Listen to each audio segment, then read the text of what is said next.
আসসালামু আলাইকুম, কেমন আছো তোমরা সবাই? আজকের ক্লাসটা হচ্ছে ঢাকা সেন্ট্রাল ইউনিভার্সিটি পরীক্ষা তোমাদের সামনে আর মাত্র 16 দিন বাকি। সেটিকে টার্গেট করে আমরা আজকে তোমাদের ক্লাসটিকে আয়োজন করেছি।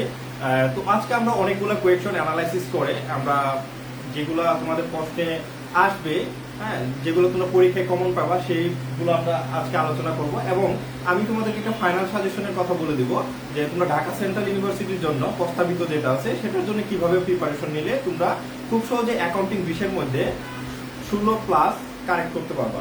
তো আমরা সর্বপ্রথম দেখো এখানে আজকে যেটা আজকে দেখো আমি এখান থেকে যেটা করছি কি, দেখো এখানে কোয়েকশন গুলো দেখো, এখানে আমরা অনেকগুলো কোয়েকশন সলভ করবো। এবং তুমি একটা জিনিস, আমার কথাটা আমি প্রথমে তোমাদেরকে কিছু কথা বলে নিই। দেখো সর্বপ্রথম এই যে দেখো আমি কথা বলি, দেখো 20টা অ্যাকাউন্টিং কোয়েকশনের মধ্যে 20টা অ্যাকাউন্টিং কোয়েকশনের মধ্যে এখান থেকে 13 থেকে 14টা 13 থেকে 14টা আসবে থিওরি থেকে। কিসের থেকে ভাইয়া? থিওরি পার্ট থেকে আসবে, থিওরি পার্ট থেকে আসবে। এবং এরপরে যে 6টা থাকবে, 6টা বা 7টা হচ্ছে ম্যাথ, 6টা বা 7টা থেকে হবে ম্যাথ থেকে আসবে। এখন ভাইয়া তোমার এইখানে দেখো ঢাকা সেন্ট্রাল ইউনিভার্সিটি, যেটা ধরো কেউ কিছুই পারে না সেও চান্স পাবে। কিভাবে ভাইয়া? ম্যানেজমেন্ট আর অ্যাকাউন্টিং, দেখো এই দুটো হচ্ছে প্লাস পয়েন্ট ভাইয়া। ম্যানেজমেন্ট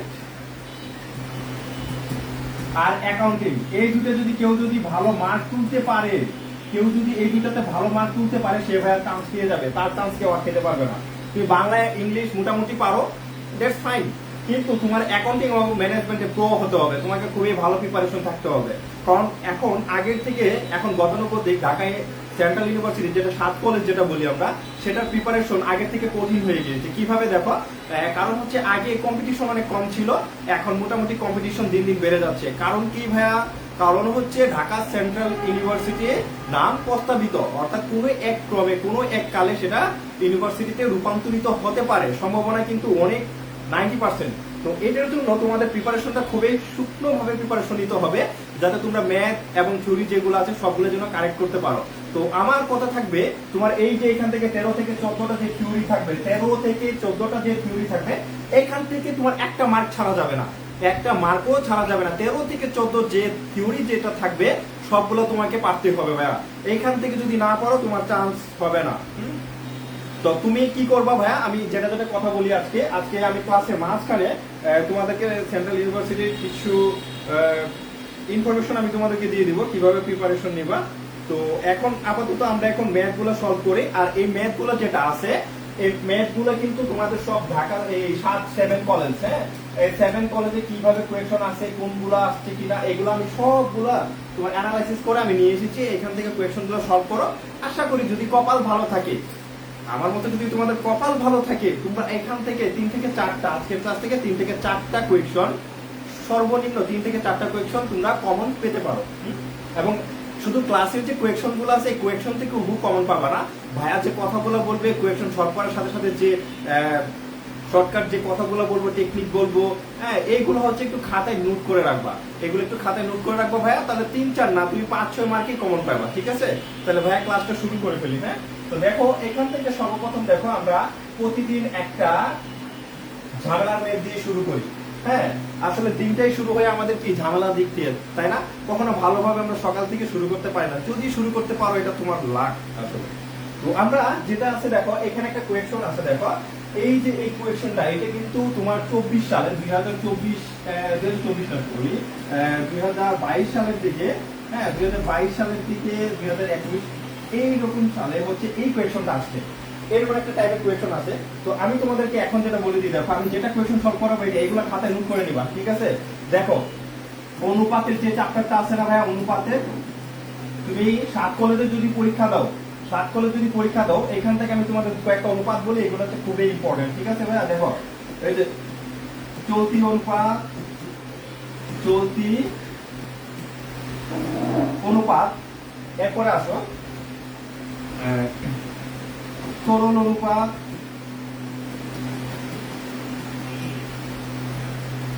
এরপরে হচ্ছে চলতি মূলধন অনুপাত, চলতি মূলধন চলতি মূলধন অনুপাত। ভাইয়া এই যে কয়টা কোয়েশ্চন দেখো, এই কয়টা, হ্যাঁ এইগুলা খুব দ্রুত, মানে একদম তুমি একদম চোখ বন্ধ করে এখান থেকে যতগুলো কোয়েশ্চন তোমার যে বই পড়তেছো সেখান থেকে একদম ধরে ধরে তোমার সলভ করে নিতে হবে এবং খুবই ভালোভাবে ধারণা থাকতে হবে। আজকে তোমাদের বইতে যে টেক্সট বই আছে তোমাদের কাছে, হ্যাঁ তোমরা ধরো র্যাপ অ্যাবাকাস বা যে কোনো একটা বই পড়তে পারো, সেখান থেকে যে কোয়েশ্চন গুলা কঠিন, যেটা তুমি পারবা না, যেটা করতে গেলে তোমার প্রবলেম করবা, এই যে ভাইয়া এই কোয়েশ্চনটা নিয়ে আসছি, তুমি যদি এই কোয়েশ্চনটা সলভ করতে পারো, তোমার আরো যে চলতি অনুপাতে আমি মনে করি তোমার আর কখনো কোনো প্রবলেম থাকবে না।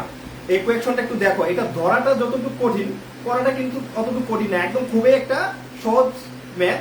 তবে কোয়েশ্চনটা বুঝতে হবে, কোয়েশ্চন যদি বুঝতে পারো তাহলে তুমি খুব ইজিলি একদম প্রশ্নটা সলভ করতে পারবো। তাহলে দেখো কিভাবে আমি সলভ করি। ভাইয়া দেখো এখানে সর্বপ্রথম দেখো কি বলছে। আচ্ছা আমার কথা কি তোমরা ক্লিয়ার শুনতে পাচ্ছ? হ্যাঁ ভাই কথা কি ক্লিয়ার শোনা যাচ্ছে? আচ্ছা দেখো আমরা প্রথমত এখানে তোমাদেরকে বলি, দেখো একটি ব্যবসায়িক প্রতিষ্ঠানের চলতি অনুপাত। ভাইয়া চলতি অনুপাত, চলতি অনুপাত আমরা জানি কি ভাইয়া, চলতি অনুপাত। দেখো যারা একদমই আগে ক্লাস করো নাই, যারা আমাদের নতুন পেজ বেঁচে ভর্তি হয়েছো, কোনো সমস্যা নেই ভাইয়া, সবকিছু ক্লিয়ার হয়ে যাবে, ঠিক আছে? ভাইয়ার ক্লাসটা একটু মনোযোগ দিয়ে করো। চলতি সম্পদ, এরপর হচ্ছে ভাইয়া চলতি দায়, চলতি সম্পদ চলতি দায়, অর্থাৎ চলতি অনুপাত যখন আমরা বের করব, চলতি সম্পদকে আমরা কি করব, চলতি দায় দিয়ে ভাগ করব, চলতি সম্পদকে আমরা চলতি দায় দিয়ে ভাগ করব। অর্থাৎ তাহলে দেখো ভাইয়া এখানে একটা জিনিস দেখো, এরপরে কি বলছে ভাইয়া, চলতি মূলধন এত টাকা হলে চলতি সম্পদের পরিমাণ কত। প্রশ্ন কিছু বুঝতে পারছো? কিছু বোঝা গেছে? প্রশ্ন বুঝতে পারছো? কিছু বুঝো না ভাইয়া? যদি বুঝে থাকো তোমাদের জন্য শুভকামনা, যারা বুঝো নাই আমার মতো, যারা বুঝো নাই শুধু পড়েই গেছো রিডিং, কিছুই বুঝো নাই, তোমাদের জন্য এখন আমি সলভ করে দিচ্ছি। দেখো চলতি অনুপাত সাধারণত দেখো কি বলছে ভাইয়া, চলতি অনুপাত হচ্ছে 5:3, 5:3। তাহলে ভাইয়া আমি উপরে কত বসাবো, 5, আর নিচে কত বসাবো, 3। দেখো 5:3 বলতে আমি এটাকে বসাবো উপরে 5, নিচে 3। তাহলে দেখো ভাইয়া আমার চলতি সম্পদ কয় ভাগ, 5 ভাগ, চলতি দায় কয় ভাগ, 3 ভাগ। এটা একটু ভালো করে ক্লিয়ার ধারণা রাখো যে আমার যে অনুপাতটা দেওয়া আছে আমি ওইটাকে উপরেটা প্রথমে একটাকে উপরে বসাবো আর এরপরটাকে নিচে। তাহলে উপরে আমার কি ভাইয়া চলতি সম্পদ, নিচে হচ্ছে চলতি দায়। তাহলে 5, নিচে কত, 3। এখন এটা গেছে। এখন আরেকটা জিনিস তুমি চিন্তা করো, আমরা জানি চলতি মূলধনে দেওয়া আছে, হ্যাঁ চলতি মূলধন আমরা আরেকটা জিনিস জানি ভাইয়া, দেখো চলতি মূলধন সমান চলতি মূলধন সমান চলতি মূলধন সমান, চলতি মূলধন সমান কিভাবে করবো দেখো ভাইয়া, চলতি মূলধন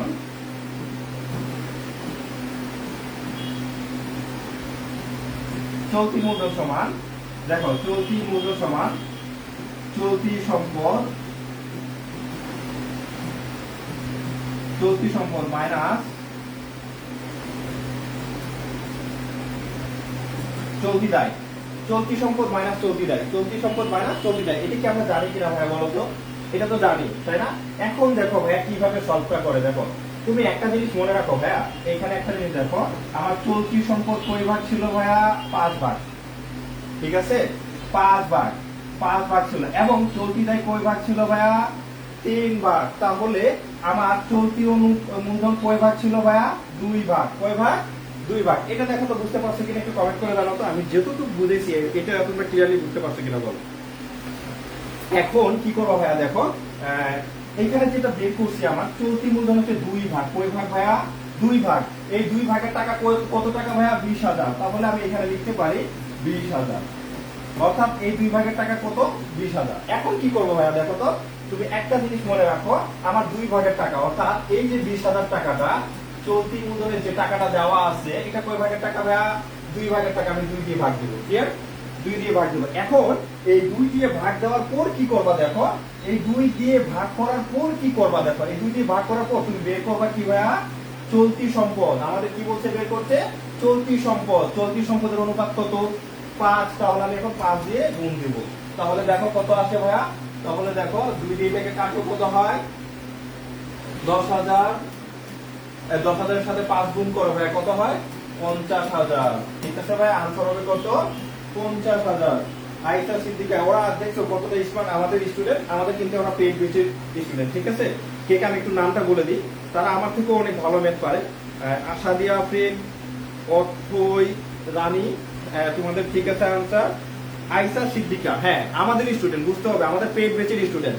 তোমরা যারা আমাদের পেড ব্যাচ ছাড়া যারা ক্লাসটা দেখতেছো, দেখো এই ম্যাথটা পারবা কিনা। তুমি তো পরে প্রথমে ভয় পেয়ে গেছো যেটা পারবো কিনা, কিন্তু আমাদের স্টুডেন্ট এটা সলভ করে দিচ্ছে, বুঝতে হবে কাদের স্টুডেন্ট। ঠিক আছে ভাইয়া, এখন এই যে কোয়েকশন যেটা সলভ করলাম, এই কোয়েকশনটা যদি তুমি পেজগুলো যদি বুঝতে পারো ভাইয়া, তোমার আর অনুপাতে নিয়ে কোনো প্রবলেম থাকবে না।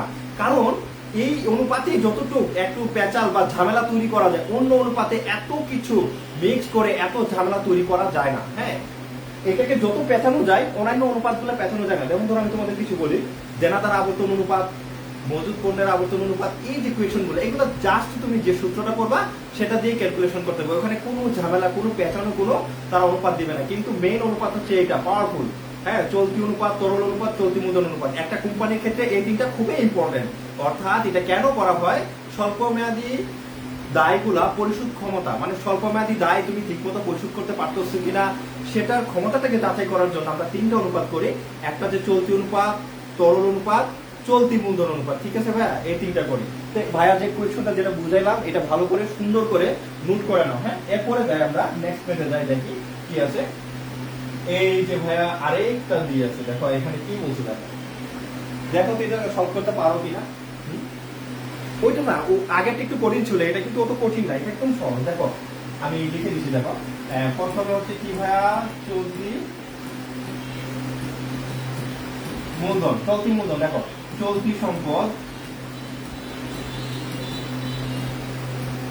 সম্পদ মাইনাস চলতি দায়, চলতি সম্পদ মাইনাস চলতি দায়। চলতি মূলধন কত ভাইয়া, 30,000। কত টাকা, 30,000। এরপরে দেখো চলতি সম্পদ কত, ভাই জানি না। চলতি সম্পদ কত জানি না, চলতি সম্পদ কত জানি না, এক কথাই জানি না। তাহলে আমার দেখো এটা হচ্ছে চলতি সম্পদ। দেখো চলতি মূলধন অনুপাত, চলতি মূলধন অনুপাত, তাহলে প্রথম কত দেখো ভাইয়া, চলতি মূলধন অনুপাত হচ্ছে কত, 6:3, 6:3। তাহলে দেখো এখানে একটা জিনিস মনে রাখো, চলতি মূলধন অনুপাত, চলতি মূলধন অনুপাত, উপর হবে কি ভাইয়া, চলতি মূলধন, উপর হবে চলতি মূলধন, নিচে কি ভাইয়া, চলতি দায়। কি হবে, চলতি দায়। হ্যাঁ, তাহলে দেখো এখানে আমি কেন তোমাদের এখানে এখানে কিন্তু আনসার গুলো হতে নাও পারে, এখানে কারেক্ট আনসার নাই, বুঝতে পারছো। যারা আনসার দিবা নিজের থেকে করে দিবা। কে বলছে 30,000 টাকা, কে বলছে 30,000 টাকা, আসলে কি 30,000 টাকা হবে নাকি হবে না, আমরা এটা দেখবো এখন। দেখো এখানে চলতি মূলধনটা কত দেখো তো, চলতি মূলধন হচ্ছে কত, উপর একটা ভাইয়া 6 আর নিচে কত 3। ঠিক আছে, 6/3। তাহলে চলতি মূলধন 30,000 টাকা। তাহলে আমার এই 30,000 টাকা কয় ভাগের টাকা ভাইয়া, এই 6 ভাগের টাকা। কয় ভাগের টাকা, 6 ভাগের টাকা, 3 দিয়ে গুণ। তাহলে আমি এটা দিয়ে ভাগ দিব, কত 2, 3 গুণে 6। তাহলে এই 2 দিয়ে আমি এখন এটাকে কাটবো, তাহলে কত হবে ভাইয়া, 15,000 হবে। এই যে অতি চালাকে গলায় ধরি, না জানি কি ফান্দে করি, একটা কথা আছে না ভাইয়া। আমাদের আনসার কত, 15,000। এখন আনসারটা কত হবে, 15,000। আমি চেয়েছিলাম আমি এখানে একটাও আনসারও তোমাদেরকে কারেক্ট নিয়ে আসি নাই, কারণ আমার উদ্দেশ্য ছিল আমি আগের যে ম্যাথটা সমাধান করে দেবো এটা তোমাদেরকে দিয়ে সলভ করাবো। হ্যাঁ, তো আমি নিজেই করে দিয়েছি।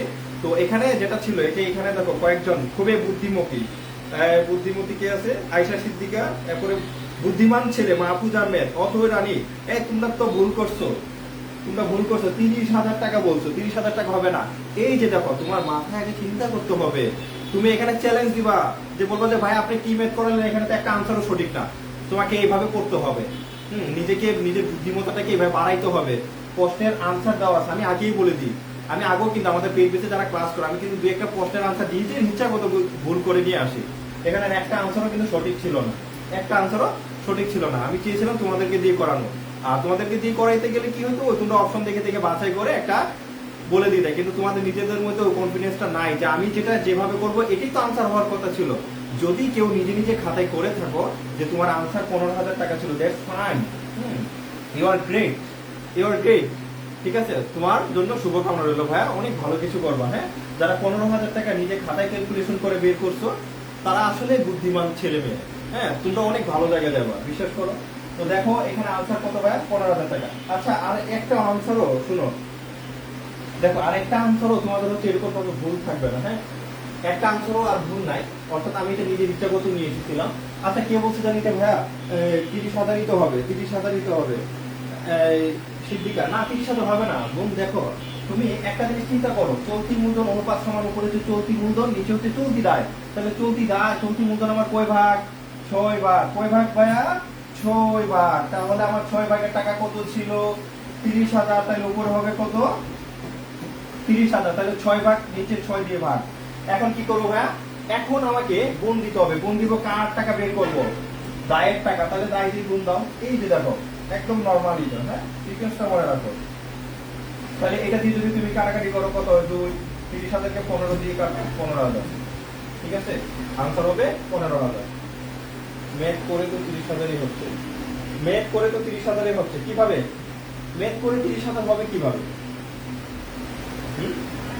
মেথ করে তো 30,000 হবে না। তোমার এখানে কিসের অনুপাত এসে দেখো?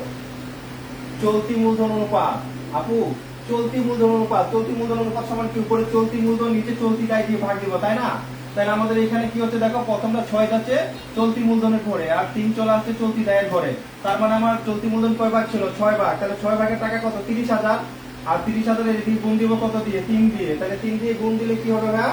3 এর সাথে 6 কাটো, তাহলে কত থাকে? 2। 2 দিয়ে 30,000কে ভাগ দাও, 15,000 পাবা। ঠিক আছে, 15,000। আচ্ছা এরপরে যাই, এই যে দেখো আরেকটা কোয়েশ্চন তো আছে, এটা তোমাদের সেন্ট্রাল ইউনিভার্সিটির জন্য, ঢাকা সেন্ট্রাল ইউনিভার্সিটির জন্য খুবই গুরুত্বপূর্ণ। হ্যাঁ, দেখো এখানে কি বলছে, যদি কোনো বছরে আচ্ছা যদি কোনো বছরে কোন প্রতিষ্ঠানের সম্পত্তি ছিল কত? 70,000 টাকা এবং দায় ছিল 1 লক্ষ টাকা বৃদ্ধি পায়, তবে মালিকানা সত্ত্বে কি প্রভাব পড়বে? মালিকানা সত্ত্বে কি প্রভাব পড়বে? দেখো আমাদের প্রথমে দেখো এখানে এ সমান এল প্লাস ওই সম্পত্তি কত? 70,000। প্রতি 70,000 কমে কমে কমে কমে এবং দায় এত টাকা বৃদ্ধি পায়। কমে মানে মাইনাস ফিগার দিয়ে রাখছি। আর 1 লক্ষ টাকা কি বলছে? দায় বৃদ্ধি পায়। তাহলে 1 লক্ষ টাকা আমার এখানে দায় বাড়ছে, 1 লক্ষ টাকা দায় বাড়ছে। আমি বের করবো কি? ওই অর্থাৎ মালিকানা সত্ত্বে কি প্রভাব পড়লো? তাহলে দেখো আমার এখানে কি ছিল? -70,000, এটা বসাইলাম। এখন এই প্লাসটা এই পাশে আসলে কি হয়? মাইনাস হবে। কি হবে ভাইয়া? মাইনাস হবে। ঠিক আছে, তাহলে এখানে কি হবে? 1 লাখ টাকা মাইনাস ফিগার হবে। এরপরে হচ্ছে প্লাস ও ই, তাহলে মাইনাস আর মাইনাস, মাইনাস আর মাইনাস। দেখো এটাও মাইনাস, এটাও মাইনাস, এটাও মাইনাস, এটাও মাইনাস। তাহলে -70,000 মাইনাস 1 লাখ কত হবে? 1,70,000, অর্থাৎ 1,70,000 মাইনাস ফিগার বের হয়েছে, মাইনাস ফিগার। তাহলে কি হবে ভাই? আমার ওই হচ্ছে হ্রাস পেয়েছে। হ্রাস পেয়েছে কত টাকা? 1,70,000 টাকা। এরপরে নেক্সটে যাই। দেখো দেখো এটা হচ্ছে 2024 সালে তোমার কোয়েশ্চনটা আসছে ঢাকা ইউনিভার্সিটিতে, হ্যাঁ, ঢাকা সেন্ট্রাল ইউনিভার্সিটিতে। ব্রান্ড নাম কোন ধরনের সম্পদ? তুমি সাধারণত যে যাদের আইফোন আছে, আমাদের ফেসবুকে যারা বড় লোক আছো, তোমাদের দেখো ফোনের পরে এইভাবে একটা অ্যাপলের দাগ আছে, এইভাবে একটা অ্যাপলের দাগ আছে, হ্যাঁ, এইভাবে থাকে না? কিভাবে? হ্যাঁ, এইভাবেই ধরো, এইভাবে একটা মার্ক থাকে, হ্যাঁ, বা চিহ্ন থাকে, যেটাকে বলি আমরা, এটা হচ্ছে ব্র্যান্ড নেম। এটা হচ্ছে ব্র্যান্ড নেম। তাহলে এই ব্র্যান্ড নেমকে আমরা কি বলি? তরল সম্পদ বলি, অস্পর্শনীয় সম্পদ, স্পর্শনীয়, অলিক সম্পদ, কি বলি আমরা? এটা মনে রাখবা, অস্পর্শনীয় সম্পদ হবে। সুনাম, পেটেন্ট, ট্রেডমার্ক, কপিরাইট। হ্যাঁ, সুনাম, পেটেন্ট, ট্রেডমার্ক, কপিরাইট। তাহলে ব্র্যান্ড নাম থেকে আমরা কি বলি ভাইয়া? Trademark, trademark. তাহলে আনসার হবে এটা খ। হ্যাঁ, এটা খ হবে। এরপরে দাও, দেখো আইসিএবি ইন্টারন্যাশনাল কি হবে ভাইয়া? ইন্টারন্যাশনাল পরে কি হবে? এর পুনরূপ হলো কি? দেখো এটা হবে কি? এখানে কি আছে? International chartered accountants of Bangladesh, এটা হবে নাকি institute of cost and management accountants of Bangladesh, এটা হবে নাকি institute of chartered accountants of Bangladesh? ভাই আনসার হবে এটা, হ্যাঁ, institute of chartered accountants of Bangladesh. এটা মনে রাখবা। 5 খ, এটা কিন্তু তোমাদের পরীক্ষায় আসছিল, বুঝছো? ঢাকা সেন্ট্রাল ইউনিভার্সিটিতে গত বছর আসছিল। এখন এখানে দাও, মালিক কর্তৃক বিক্রয় মূল্যে পণ্য উত্তোলন। পণ্য উত্তোলন করলে জাবেদা কি হবে? দেখো ভাই আমি এখানে তোমাদের দুটো কথা লিখে দিই, আমি এখানে দুইটা পার্ট লিখে দিচ্ছি। দেখো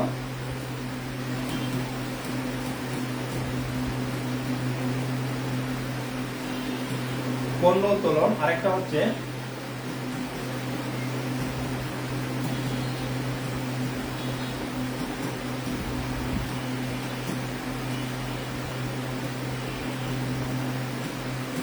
পণ্য উত্তোলন, আরেকটা হচ্ছে বিক্রয় মূল্যে পণ্য উত্তোলন, একটা হচ্ছে পণ্য উত্তোলন, আরেকটা হচ্ছে বিক্রয় মূল্যে পণ্য উত্তোলন। এখন এখানে একটা জিনিস দেখো, পণ্য উত্তোলন আর বিক্রয় মূল্য উত্তোলন দুইটার মধ্যে কি মনে রাখবা, যদি তোমার কোনো প্রশ্নে এখানে যেটা আছে এটা তো সমাধান করে দিব। দেখো শুধুমাত্র যদি বলে যে পণ্য উত্তোলন, তখন বুঝে নিবা যে এই জায়গাটা তোমার উত্তোলন করছে সেটা ক্রয় মূল্যে প্রোডাক্ট। দেখো আমি তোমার বলি, ধরো তুমি ধরো পটেটো চিপস দিয়ে বুঝায়, হ্যাঁ, ধরো তুমি একটা 8 টাকা দিয়ে পটেটো কিনছো, এটা হচ্ছে ক্রয় মূল্য। আর এটা অন্যের কাছে বিক্রয় করলে কত টাকা বিক্রয় করবা, দেখো 10 টাকা দিয়ে। এই প্রশ্নটা বুঝে দাও, হ্যাঁ, এটা কিন্তু তোমরা অনেকে জানো না। ক্রয় মূল্য কত 8 টাকা আর বিক্রয় মূল্য কত 10 টাকা, মানে তুমি 8 টাকা দিয়ে কিনছো, আরেকজনের কাছে বিক্রি করলে 10 টাকা বিক্রি করবা। এখন এই যে পণ্য উত্তোলন যদি বলে তাহলে বুঝে যাবা এটা ক্রয় মূল্য উত্তোলন, তাহলে কত টাকা দিয়ে উত্তোলন করছে 8 টাকা দিয়ে। আর বিক্রয় মূল্য পণ্য উত্তোলন মানে কি 10 টাকা দিয়ে। তার মানে তুমি একজনের কাছে বিক্রয় করলে যে 10 টাকাটা পাই তাই সেটা তুমি নিজেই চিপসটা খাওয়ার পর 10 টাকা ক্যাশ বাক্সে রেখে দিছো, কথা বুঝছো, 10 টাকা ক্যাশ বাক্সে রেখে দিছো। তাহলে জানাটা এখানে কি হচ্ছে, দেখো এখানে উত্তোলন হবে ডেবিট, এরপরে দেখো বিক্রয় হিসাব হবে ক্রেডিট। আর এখানে কি হবে, দেখো এখানে কত টাকা করে হবে 10 টাকা করে, আমি এখানে টাকার একটা পরিমাণ করে নিলাম 10 টাকা করে। অর্থাৎ বিক্রয় মূল্য পণ্য উত্তোলন মানে কি ভাইয়া, ওই তুমি ধরো তোমার চিপস খেতে মনে হচ্ছে, মানে মন চাচ্ছে, তুমি দোকানে বসে আছো, তো তুমি আরেক দোকান থেকে কেন খাবা, তুমি তোমার দোকানে বসে খাইছো, তো তুমি কি করবা, একটা চিপস খাইছো আর পকেট থেকে 10 টাকা বের করে ক্যাশ বাক্সে রেখে দিছো। এটাই ঘটনাটা ঘটছে, এটাই। অর্থাৎ বিক্রয় মূল্য পণ্য উত্তোলন, তাইলে উত্তোলন হিসাব ডেবিট আর বিক্রয় হিসাব ক্রেডিট। আর এখানে যদি বলে শুধুমাত্র পণ্য উত্তোলন, তাহলে বুঝে নেবা যে এটা ক্রয় মূল্য উত্তোলন করছে, কি মূল্যে, ক্রয় মূল্যে, তাহলে ক্রয় মূল্য উত্তোলন করলো উত্তোলন ডেবিট। এখন ক্রেডিট হবে কি, ক্রয় হবে ক্রেডিট, ক্রয় হবে ক্রেডিট, উত্তোলন ডেবিট, ক্রয় হবে ক্রেডিট, উত্তোলন ডেবিট, ক্রয় ক্রেডিট। তাহলে এখানে জানা হবে কোনটা ভাইয়া, উত্তোলন ডেবিট, বিক্রয় হিসাব ক্রেডিট, এইটা হবে, কারণ বিক্রয় মূল্য পণ্য উত্তোলন।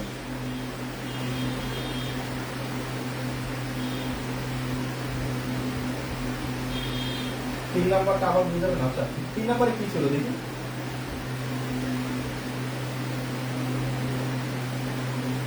3 নাম্বারটি কি প্রবলেম বেশি।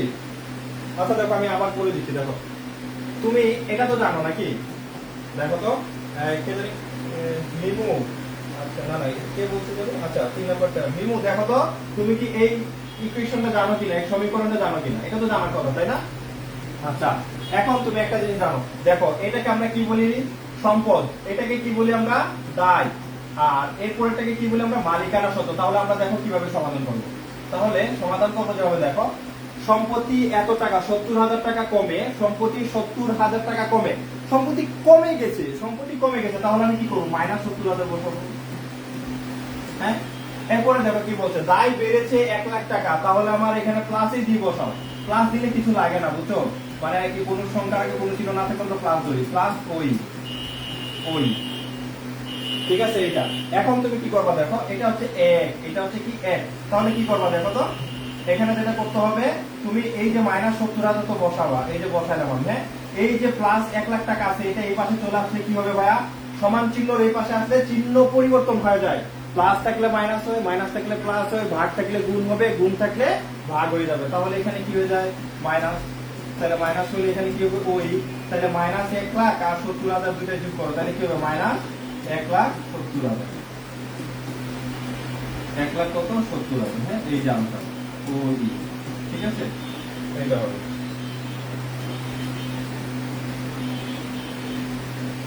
মানে এটা হবে বলতে কি, এই যে তোমার 1,70,000 টাকা মাইনাস ফিগার মানে কমে গেছে, তাহলে এই যে রাশ পেবে ওই কমে গেছে, যদি প্লাস ফিগার আসতো তাহলে আমাদের বাড়তো। অনেকগুলো আজকে প্রবলেম আছে, আমি এটা নিয়ে পড়ে থাকতে পারবো না, এটাও শেষ। দেখো এখানে দেখো সহকারী খতিয়ানের ডেবিট যে দ্বারা কি বোঝায়, মনে রাখবো সহকারী খতিয়ানের দুইজন আছে, একটা হচ্ছে দেনাদার আর একটা হচ্ছে কি পাওনাদার, আরেকটা হচ্ছে দেনাদার পাওনাদার, হ্যাঁ। এখন এই দেনাদারকে আমরা সংক্ষিপ্ত নামে বলি পাওনা, আর এটাকে বলি কি দেনা, মানে অর্ধেক কান থাকলে বিপরীত জনকে বোঝায়। আর দেনাদারের যে কি হয়, ডেবিট জেড হয়, কি জেড হয়, ডেবিট জেড, হ্যাঁ, কারণ দেনাদার তো ডেবিট জেড হবে। দেখো ডেবিট জেল। আর এটা কি হবে পাওনাদার দায় ক্রেডিট জেল হবে। অর্থাৎ সহকারী থেকে দুজনের হিসাবমুক্ত করা হয়, একটা হচ্ছে দেনাদার একটা হচ্ছে পাওনাদার। দেনাদারকে তারা ডেবিট জেলে রাখে আর পাওনাদারকে তারা ক্রেডিট জেল প্রকাশ করে। তাহলে এখানে বলছে ডেবিট জেল দ্বারা কি বোঝায়, তাহলে ডেবিট জেল দ্বারা কাকে বোঝাচ্ছে দেনাদার, দেনাদার আরেক নাম কি পাওনা। তাহলে এই যে আনসার হবে 2 সহজ।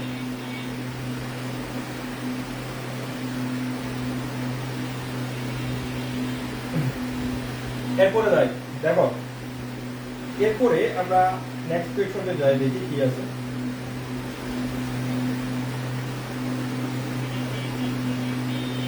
দেখো নেক্সট কোয়েশ্চনে যাই। দেখো নেক্সটে দেখো এখানে এই যে দেখো সম্পদের অবচয় কি হয়। দেখো সম্পদের অবচয় একদম খুব স্পিড আছে, অনেকগুলো ম্যাথ আছে। অবচয় হিসাব কি হয় ভাইয়া, তুমি অবচয় যাবে দাও, অবচয় হিসাব ডেবিট। আর কি ভাইয়া পুঞ্জীবিত অবচয় হিসাব কি হয়, বা অবচয় সঞ্চিতিও লেখা যায়। হ্যাঁ, পুঞ্জীবিত অবচয় অথবা অবচয় সঞ্চিতি একই কথা, দুইটাই একই জিনিস। হ্যাঁ, আমি যেটা তোমরা জানো না এটা লিখে দিচ্ছি। অপুঞ্জীবিত অবচয় সবাই জানো, এটা জানো না। হ্যাঁ, অবচয় ডেবিট আর পুঞ্জীবিত অবচয় অথবা অবচয় সঞ্চিতি হিসাব ক্রেডিট। এখন এই অবচয় ডেবিট হওয়া মানে কি, খরচ বেড়ে যাওয়া। ঠিক আছে, খরচ বেড়ে যাওয়া, তাহলে খরচ বৃদ্ধি পাবে, খরচ বেড়ে যাওয়া। আমি এখানে লিখি বৃদ্ধি। আর অবচয় সঞ্চিতিটা কি, বিপরীত সম্পত্তি হিসাব না, বিপরীত সম্পত্তি হিসাব। তাহলে এটা সম্পদ হ্রাস, সম্পদ হ্রাস। তাহলে অবচয় মানে খরচ বৃদ্ধি সম্পদ হ্রাস, খরচ বৃদ্ধি সম্পদ হ্রাস কোথায়, খরচ বৃদ্ধি সম্পদ হ্রাস। এই যে আমাদের 3 খ আনসার হবে 3 খ। দেখো এই যে দেখো ব্যবসায়ের মূলধন হ্রাস পাওয়ার কারণ হচ্ছে, ব্যবসায়ের মূলধন হ্রাস পাওয়ার কারণ হচ্ছে, দেখো ব্যবসায়ের মূলধন কখন হ্রাস পায়, খরচ বাড়লে হ্রাস পাবে, খরচ যদি বাড়ে, খরচ বাড়লে হ্রাস পাবে। হ্যাঁ, খরচ বাড়লে হ্রাস পাবে অথবা উৎপাদন বাড়লেও হ্রাস পাবে। এই দুটা কারণে হচ্ছে আমাদের কি হয়, মালিকানা সত্ত্বটা কমে যায়। তাহলে এখানে দেখি কি কি আছে। দেখো বিক্রয় বৃদ্ধি হলে আয় বৃদ্ধি, এটা কমবে না, মালিকানা সত্ত্ব বাড়বে, নিট লাভও বাড়বে, মোট লাভও বাড়বে। তাহলে এই যে পরিচালন ব্যয়, অর্থাৎ এই ব্যয় পাইলে কি হয়, আমাদের মালিকানা সত্ত্ব হ্রাস পাবে। এই তোমরা যারা ক্লাসটা দেখতেছো একটু কমেন্ট করে জানাও, হ্যাঁ, যে ক্লিয়ারলি বুঝতে পারতেছো কিনা। কারণ আজকে অনেকগুলো সলভ করতে হবে তোমাদের সামনে। সেন্ট্রাল ইউনিভার্সিটি আমাদের একটু মাথায় মনে করো যে একটু চিন্তা ভাবনা আছে যে তোমরা যেন সেন্ট্রাল ইউনিভার্সিটিতে চান্স পাও। হ্যাঁ, তো এটার জন্য আমরা সময় যেহেতু খুব কম, আমরা একটু স্পিডে ম্যাথগুলো সলভ করার চেষ্টা করবো। দেখো কোন দলিলের উপর ভিত্তি করে বিক্রয় জাবেদা প্রস্তুত করা হয়, বিক্রয় জাবেদা প্রস্তুত করা হয় debit note, credit note, voucher, চালান। তুমি মনে রাখবা বিক্রয় যখন তুমি দেখো নগদে যখন বিক্রয় করবা, নগদে বিক্রয় করবা তখন যে দলিলটা সংরক্ষণ করা হয় সেটা হচ্ছে ক্যাশ মেমো, সেটাকে বলি আমরা ক্যাশ মেমো। আর এটাকে বলি আমরা চালান, এটাকে বলি কি আমরা চালান। মানে চালানটা কখন করা হবে, বাকিতে। কিসের কারণে, বাকিতে। দেখো নগদে যদি বিক্রি করো তাহলে ক্যাশ মেমো, নগদে বিক্রি করলে ক্যাশ মেমো সংরক্ষণ করে, আর বাকিতে বিক্রি করার সময় কি চালান। এখন যেহেতু পোস্টে একটা অপশন আছে ক্যাশ মেমো নাই, ক্যাশ মেমো থাকলে ওইটাও আনসার হইতো। যেহেতু এখানে তোমরা দুটেই যেহেতু আনসার কারেক্ট, এই জন্য অপশনে কয়টা দেওয়া আছে, একটা। তাহলে আমাদের কি হবে, চালান, আনসার হবে চালান। আচ্ছা এরপরে যাও, এই যে এখানে দেখো আগের যে কোয়েশনটা, ওই যে মিমু তুমি তো বলছিলে যে আগেরটা 3 নাম্বারটা আবার সলভ করে দেন, আমি কিন্তু করে দিছি। এখন এই প্রশ্নটা একটু ভালোভাবে বুঝো, এইটা বুঝো। তাহলে এই রিলেটেড কোয়েশন যদি থাকে কখনো যে কোনো একটা এক্সামে, তুমি ঢাকা সেন্ট্রাল ইউনিভার্সিটিতে পরীক্ষা দিলায় এই কোয়েশনটা আসবে, অন্যান্যতে আসবে তা না। এটা তোমার সেকেন্ড টাইমের জন্য অনেক অনেক অনেক বেশি গুরুত্বপূর্ণ। এমনকি ঢাকা ইউনিভার্সিটি ফার্স্ট টাইমও এই কোয়েশনগুলো অনেক বেশি হয়। দেখো এখানে কি বলতে দেখো তো, মিস্টার জীবনের দায় ছিল, জীবনের দায়, জীবনে মানে জীবন ওই জীবন না, ঠিক আছে, এটা হচ্ছে একজন নাম। দেখো এরপরে দেখো মূলধন ছিল 40,000 টাকা। হ্যাঁ, যদি দায় হ্রাস পায়, সম্পত্তি এত টাকা বৃদ্ধি পায়, তবে মূলধন কত হবে, তবে মূলধন কত হবে। তাহলে দেখো ভাইয়া এখানে এ সমান এল প্লাস ও ই, এ সমান এল প্লাস ও ই। তাইলে কি করবো আমি, প্রথমে দেখো আমাদের এখান থেকে দেখো, এটা কিন্তু প্রারম্ভিক, এটা কিন্তু শুরুতে দেওয়া আছে। হ্যাঁ, এই যে এতটুকু দেখো, এটা কিন্তু একটা একটা। তাহলে দেখো প্রথমে দায় ছিল 30,000 টাকা, তাহলে আমি দায় বসাবো কত, 30,000। এরপরে কি বলছে দেখো মূলধন ছিল 40,000, তাহলে আমি এখানে মূলধন কত বসাবো, 40,000। এখন সম্পদের পরিমাণ দেওয়া নেই, অর্থাৎ তুমি যে এই যে এতটুকু সলভ করলে মানে এতটুকু বুঝতে পারছো এখানে কিন্তু সম্পদ দেওয়া নাই, তাহলে আমরা এই এতটুকু ক্যালকুলেশন করে আমাদের সম্পদের পরিমাণটা বের করে নিতে হবে। তুমি দেখো সম্পদ সমান সমান দায় প্লাস মালিকানা সত্ত্ব, দায় প্লাস মালিকানা সত্ত্ব, তাহলে 30,000 আর 40,000 কত হয়? 70,000 হবে। তাহলে আমার আনসার হবে কত? এখানে 70,000। ঠিক আছে, এখানে হবে 70,000। এখন কি বলছে দেখো, তুমি এখানে একটু চিন্তা করবে, একটু মাথাটা ব্রেনটা খাটাইবা। তুমি উপরে যে দুইটা আইটেম দেওয়া আছে, দুইটা আইটেম দেওয়া থাকলে আমরা তৃতীয় আইটেমটা বের করে নিতে পারি। কিভাবে? এই যেভাবে তুমি সমীকরণটা করবা, করে দেখবা যে কোনটা টাকা দেওয়া নাই, যেটা টাকা থাকবে না এটা বসাই নিবা। কারণ আমরা জানি এই পাশ সমান সমান ওই পাশ, দুইটাই কি হবে? একবারে ইকুয়াল হবে। তাহলে দেখো আমাদের এখন কি বলতে দেখো, যদি দায় হ্রাস পাই 10,000, তাহলে আমি কি করবো ভাইয়া? এখানে -10,000 বসাবো। ঠিক আছে, -10,000। দেখো তো বুঝতে পারছো কিনা? আচ্ছা, এই চিহ্নটা কি কেমন লাগতেছে? আমি এই ব্র্যাকেট দিয়ে দিচ্ছি। হ্যাঁ, ব্র্যাকেট মানে হচ্ছে কমে গেছে, ব্র্যাকেট মানে হচ্ছে কমে গেছে। আচ্ছা, এরপরে যাও, সম্পত্তি 10,000 টাকা বৃদ্ধি পেয়েছে, তাহলে এখানে সম্পত্তি বাড়ছে 10,000 টাকা প্লাস কত? 10,000। এখন বলছে মূলধন কত হবে? তাহলে আমি এখন টান দিই। দেখো তুমি এখন এখানে একটা চিন্তা করো, দেখো এখানে একটা জিনিস চিন্তা করো, তোমার এদিকে 10,000 টাকা বাড়ছে, এদিকে 10,000 টাকা বাড়ছে, ওইদিকে 10,000 টাকা কমছে। এখন মালিকানা সত্ত্ব কত হবে বলতে পারবা? তুমি যদি এতটুকু না করো, ফাইনালিটিটা বের করে নি। মূলধনে তো কোনো কিছু হয় না, বাড়ে নাই কমে নাই, তাই না? তাহলে যেটা যেটা পরিবর্তন করছে আমরা সেটা দিয়ে করি। তাহলে 70,000 আর 10,000 কত হবে? 80,000। কত হবে? 80,000। 30,000 থেকে 10,000 মাইনাস করো, কত হয়? 20,000। হ্যাঁ, এরপরে এখানে কত থাকবে? এখানে থাকবে কত? 40,000 না? আচ্ছা, তাহলে আমি উপর থেকে সলভ করি, দেখি পুরো ভুল করছি না, একটু মিলিয়ে নিই। 10,000 টাকা এখানে প্লাস হয়েছে, আবার দেখি আমি। হ্যাঁ, 10,000 টাকা দায় বৃদ্ধি পেয়েছে, আর সম্পত্তি হচ্ছে 10,000 টাকা, সম্পদ বৃদ্ধি পেয়েছে আর 10,000 টাকা দায় হ্রাস পেয়েছে। তাহলে দায় তো আমি মাইনাস করছি এখানে, তাহলে আমার এখানে হচ্ছে এত টাকা। এখন এখানে একটা জিনিস বুঝো, আমি এই জায়গাটা আমি কিছু বসাইতে পারবো না, এই জায়গাটা আমি কিছু বসাইতে পারতেছি না। কেন বসাইতে পারতেছি না? তুমি দেখো এটা যদি ক্যালকুলেশন করে কিছু নাই, কোনটা কমতে পারছে, দুইটা কমতে পারছে, ফাইনালটা কি হয়েছে এটা আমরা জানি না। তাহলে একটা জিনিস তুমি দেখো, আমাদের এখানে এমন টাকাই বসাইতে হবে যে টাকাটা 80,000 টাকা সমান হবে, অর্থাৎ এই 20,000 আর এই পাশের টাকাটা মিলে আমার 80,000 টাকা সমতুল্য হতে হবে। হ্যাঁ, সমতুল্য হতে হবে। তাহলে আমি এখানে কত টাকা বসাবো? 60,000। কত বসাবো? 60,000। ঠিক আছে, তাহলে আমাদের আনসার কত হবে? 60,000 টাকা। আর যারা দেখতেছো একটু কমেন্ট করে বলো তো এই কোয়েশ্চনের আনসারটা বুঝতে পারছো কিনা, বলো। এটা 6 নাম্বারটা বলো, খুব দ্রুত জানাও। হ্যাঁ, আমি একটু পানি খেয়ে নিই।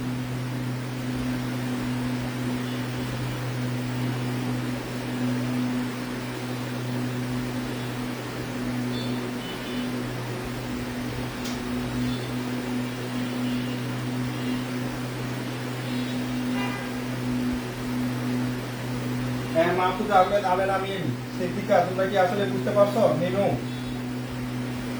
তোমরা যারা ক্লাসটা দেখতেছো এই ম্যাথটা বুঝতে পারছো কিনা একটু জানাও। এই ম্যাথটা কিন্তু খুবই গুরুত্বপূর্ণ। ঠিক আছে, এটা পারতেই হবে। জি বুঝছি, একটু বলছে বুঝছি, বুঝি নাই। গুড। আবেল আমিন বলছো বুঝি নাই। গুড, আমি আবার সলভ করে দিচ্ছি, কোনো সমস্যা নাই। তোমাদেরকে বোঝানোর দায়িত্ব আমার। হ্যাঁ, একবার না বুঝলে আমি 5 থেকে 6 বার অনেকবার সলভ করে দিব, তবুও বুঝতে হবে। এখান থেকে না বুঝে যাওয়ার কোনো অপশন নাই।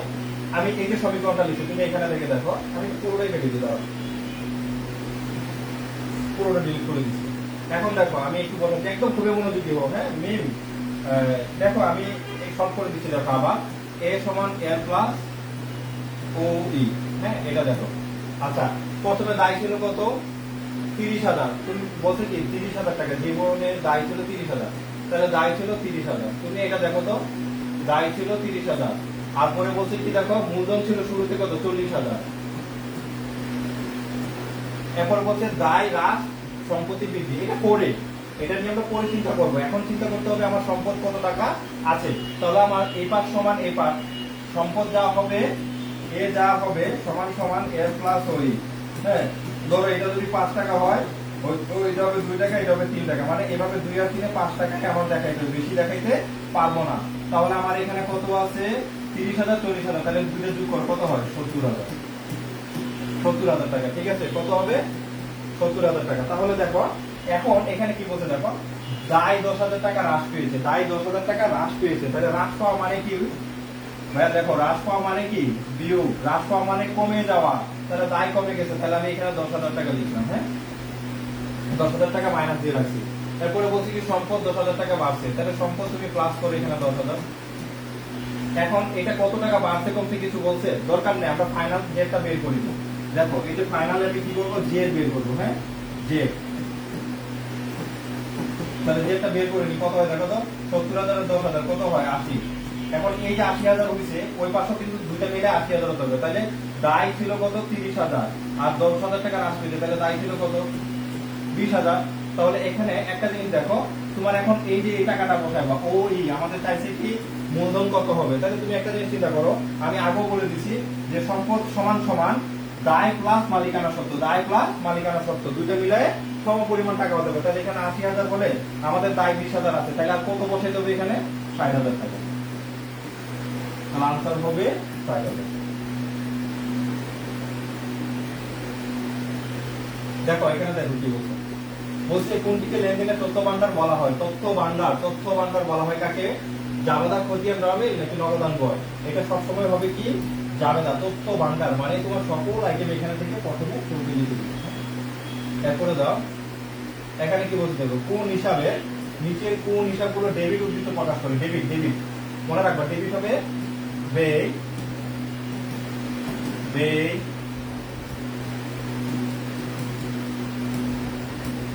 সম্পদ,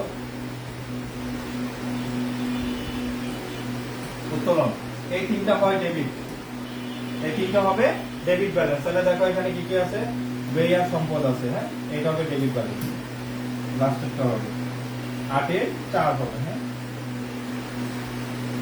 এরপরে যায় এখানে কি বলতে দেখো, মালিকের ব্যক্তিগত তহবিলতে, কর্মচারীদের বেতন প্রদান করছো। মনে রাখবা নিজের টাকা ধরো আমার এই ফোনটা আমি যদি ব্যবসায়ী থেকে যদি নিয়ে যাই, তাহলে মনে রাখবো এটা মূলধন নিয়ে যাচ্ছি। অর্থাৎ তুমি নিজের কখনো টাকা যদি ব্যবসায়ী যদি কাজে লাগাও, তখন সেটা মূলধন হিসাবে যাবে। কিসে যোগ হবে, মূলধন হিসাবে যোগ হবে। অর্থাৎ তুমি আরেকটা কথা বলি দেখো, ধরো তুমি বাসায় যে টেবিলটা বসে পড়তেছো, ওই টেবিলটা যদি তুমি ব্যবসাতে নিয়ে যাও, ব্যবসার কাজে অন্তর্ভুক্ত করো, তখন কি হয়ে যাবে দেখো, তখন হবে ব্যবসাতে কি বেড়ে গেল, তোমার বাসার টেবিল যে টেবিলে তুমি পড়াশোনা করতেছো, ওই টেবিলটা তুমি ব্যবসায় প্রতিষ্ঠানে নিয়ে গেছো, তাহলে তোমার টেবিল তুমি নিজে নিয়ে গেছো। তাহলে এই যে টেবিলটা এখন নিছো, এটা কিসের কাজে লাগতেছে, ব্যবসায় প্রতিষ্ঠানের কাজে লাগতেছে। তাহলে ব্যবসা প্রতিষ্ঠানে কি বেড়ে গেল, টেবিল বাড়ছে। টেবিল বাড়া মানে কি আসবাবপত্র বেড়ে যাওয়া, তাহলে আমরা আসবাবপত্র হিসাব দেবি, আসবাবপত্র ডেবিট। আর মূলধন হিসাব কি হবে, আসবাবপত্র ডেবিট, মূলধন হিসাব ক্রেডিট। এখন এখানে একটা জিনিস দেখো, মালিকের ব্যক্তিগত তহবিলতে কর্মচারীর বেতন প্রদান। এখন তুমি আসবাবপত্র নিয়ে যাও না, কি নিয়ে গেছো, টাকা নিয়ে গেছো, পকেট থেকে টাকা বের করে ব্যবসার কাজে লাগাইছো। তাহলে কি হবে ভাইয়া, তাহলে হবে বেতন হিসাব ডেবিট, আর মূলধন হিসাব কি হবে ক্রেডিট।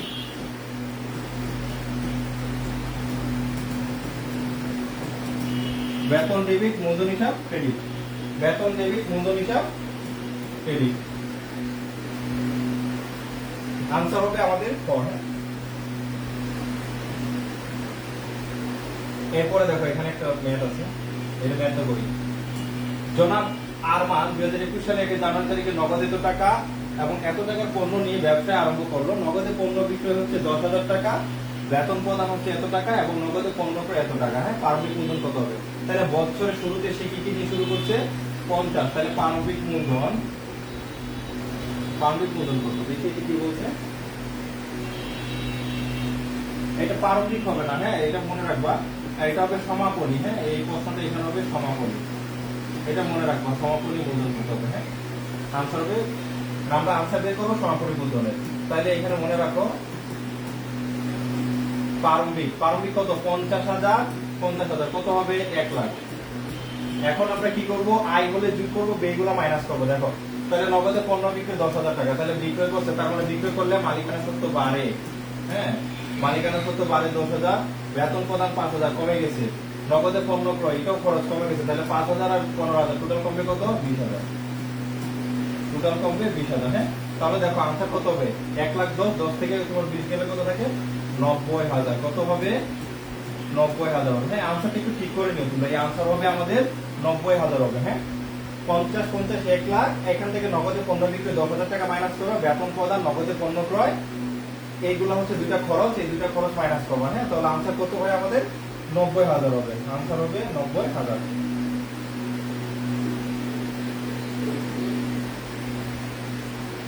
আনসার হবে 90,000। আমি তোমাদের দেখো এখানে দেখো একটা জিনিস দেখা আমি বলি। হ্যাঁ, তোমরা যেটা বলছো প্রারম্ভিক হলে 1,000 টাকা হবে, ভুল। হ্যাঁ, আমি এখানে প্রশ্নে বলছি কি দেখো, তোমরা সবাই পারবা, বুঝছো? আমি বলছি কি সমাপনী মূলধনটা কত হবে, সমাপনী মূলধন 90,000 টাকা। আর যদি প্রারম্ভিক মূলধনে দেওয়া থাকে যে বলে যদি প্রারম্ভিক মূলধন কত হবে, তখন এই 50,000 আর 50,000 যোগ করে 1 লাখ। আর যদি বলে সমাপনী মূলধন কত হবে, তাহলে তুমি কি করো ভাইয়া, 10,000 যোগ করে পরে খরচটা মাইনাস করলে 90,000। হ্যাঁ, তাহলে সমাপনী মূলধন বলে 90,000 আনসার, আর প্রারম্ভিক মূলধন বলে 1 লক্ষ, প্রারম্ভিক মূলধন বলে 1 লাখ। তাহলে এই যে আনসার। হ্যাঁ, 10 এরপরে দাও এই যে সেম একটা ম্যাথ। হ্যাঁ, এখানে দেখো কি বলছে, 2021 সালে জানুয়ারি তারিখে নগদ 50,000 টাকা এবং এত টাকা পণ্য নিয়ে ব্যবসা শুরু করলো, নগদে পণ্য বিক্রয় 10,000 টাকা, বেতন প্রদান এত টাকা, নগদে পণ্য ক্রয়। বলছে জনাব আরমানের প্রারম্ভিক মূলধন কত? আচ্ছা, প্রারম্ভিক জনাব আরমানের নগদ হিসাবে বের করো। আচ্ছা, প্রারম্ভিক মূলধন কত না, জনাব আরমানের নগদ হিসাবে যে কত, পারবা কেউ বের করতে? এটা বের করো, নগদান হিসাবে যে কত, নগদান হিসাবে যে কত, এটা একটু বের করো। দেখো আমার কাছে প্রথমে ছিল কত, 50,000 টাকা, প্লাস মাইনাস করে দিবো, ঠিক আছে? এরপরে কি দেখো, নগদে পণ্য বিক্রি 10,000 টাকা, তাহলে প্লাস হবে, টাকা বাড়ছে, ক্যাশ বাড়ছে, বিক্রি করে টাকা পাইছো, বেতন প্রদান করছো মাইনাস, নগদে পণ্য প্রয়োগ করছো, টাকা চলে গেছে, তাহলে টাকা চলে গেছে কত, সুতরাং 20,000। তাহলে কি হবে ভাইয়া, 10,000, এই যে 10,000 যোগ করো 60,000, 60,000 থেকে 20 মাইনাস করো 40,000, কত ভাইয়া, 40,000। এটা আনসার এটা হবে। হ্যাঁ, তোমাদের এইটা না, এটা এখানে হবে না, ডাবল হয়ে গেছে। এই যে জনাব আরমানের নগদ হিসাবে যে কত, এটা হবে আনসার 11 খ।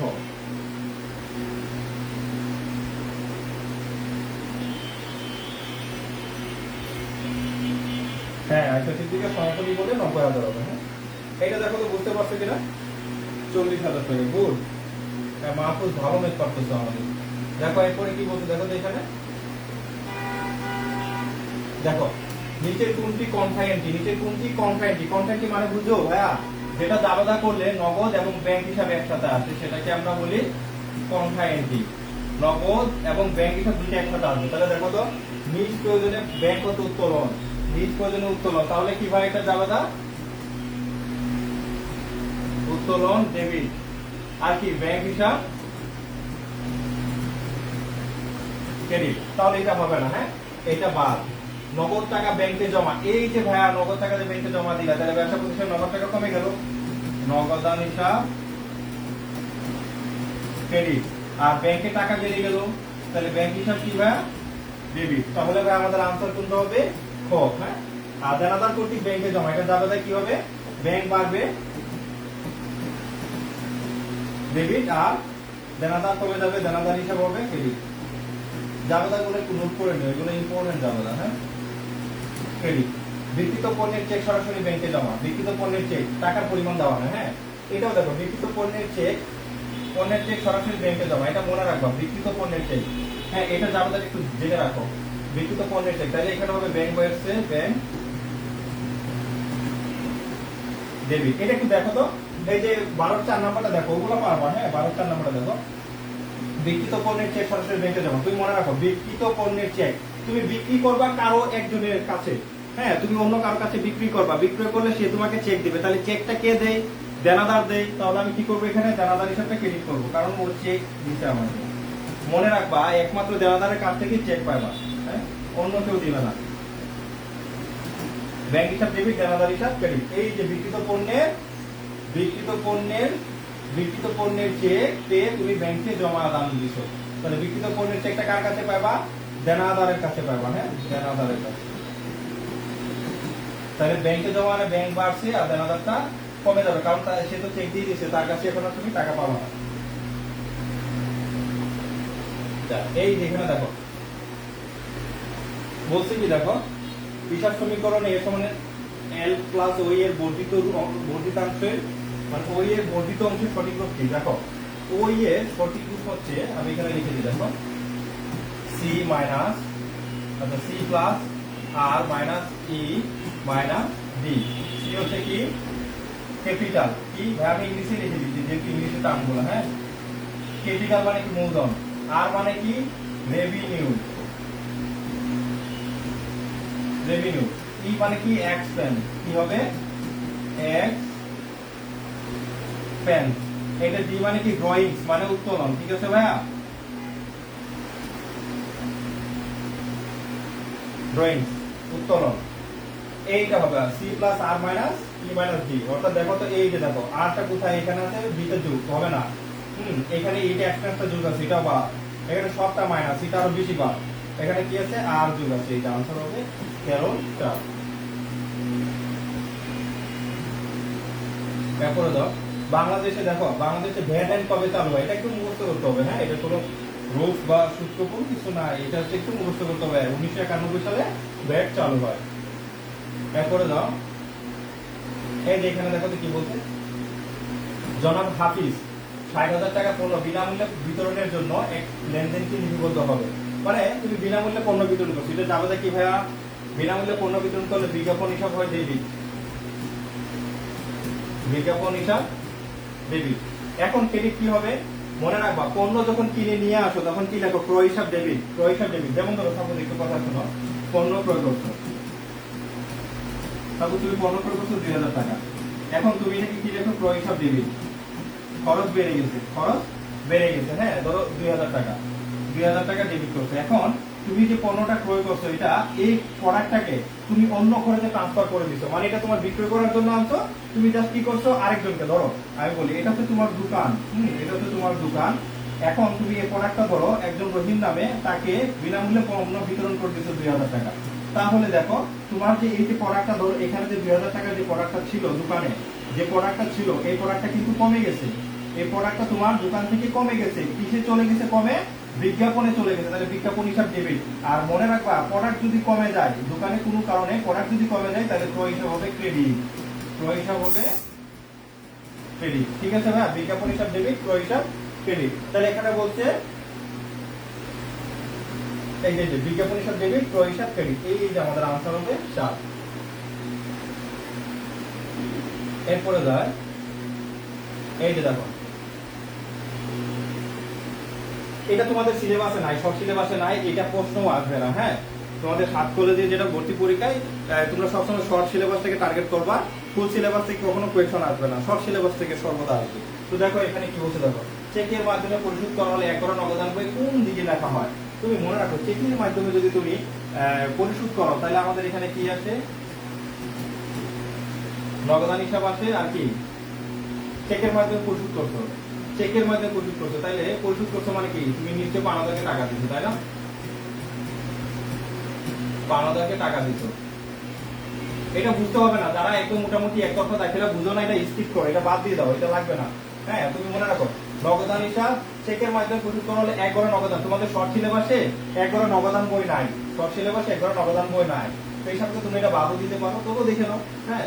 ১ গড়া নগদান বইয়ে কোন দিকে লেখা হয়, তুমি একটা দিক মনে রাখবা, ১ গড়া নগদান বই বলতে এটাই বোঝায় যে তোমরা এই যে এইখানে যেটা করো না, দুইটা পার্ট থাকে, হ্যাঁ। নগদান বইয়ের একটা ডেবিট পক্ষ থাকে, একটা হচ্ছে ক্রেডিট পক্ষ থাকে। তো এই যে এখানে দেখো তুমি এখান থেকে যখন লিখবা তখন এই এন্ট্রিটা, অর্থাৎ চেকের মাধ্যমে পরিশোধ করা হলো, তখন দুই পাশে লিখতে হয়।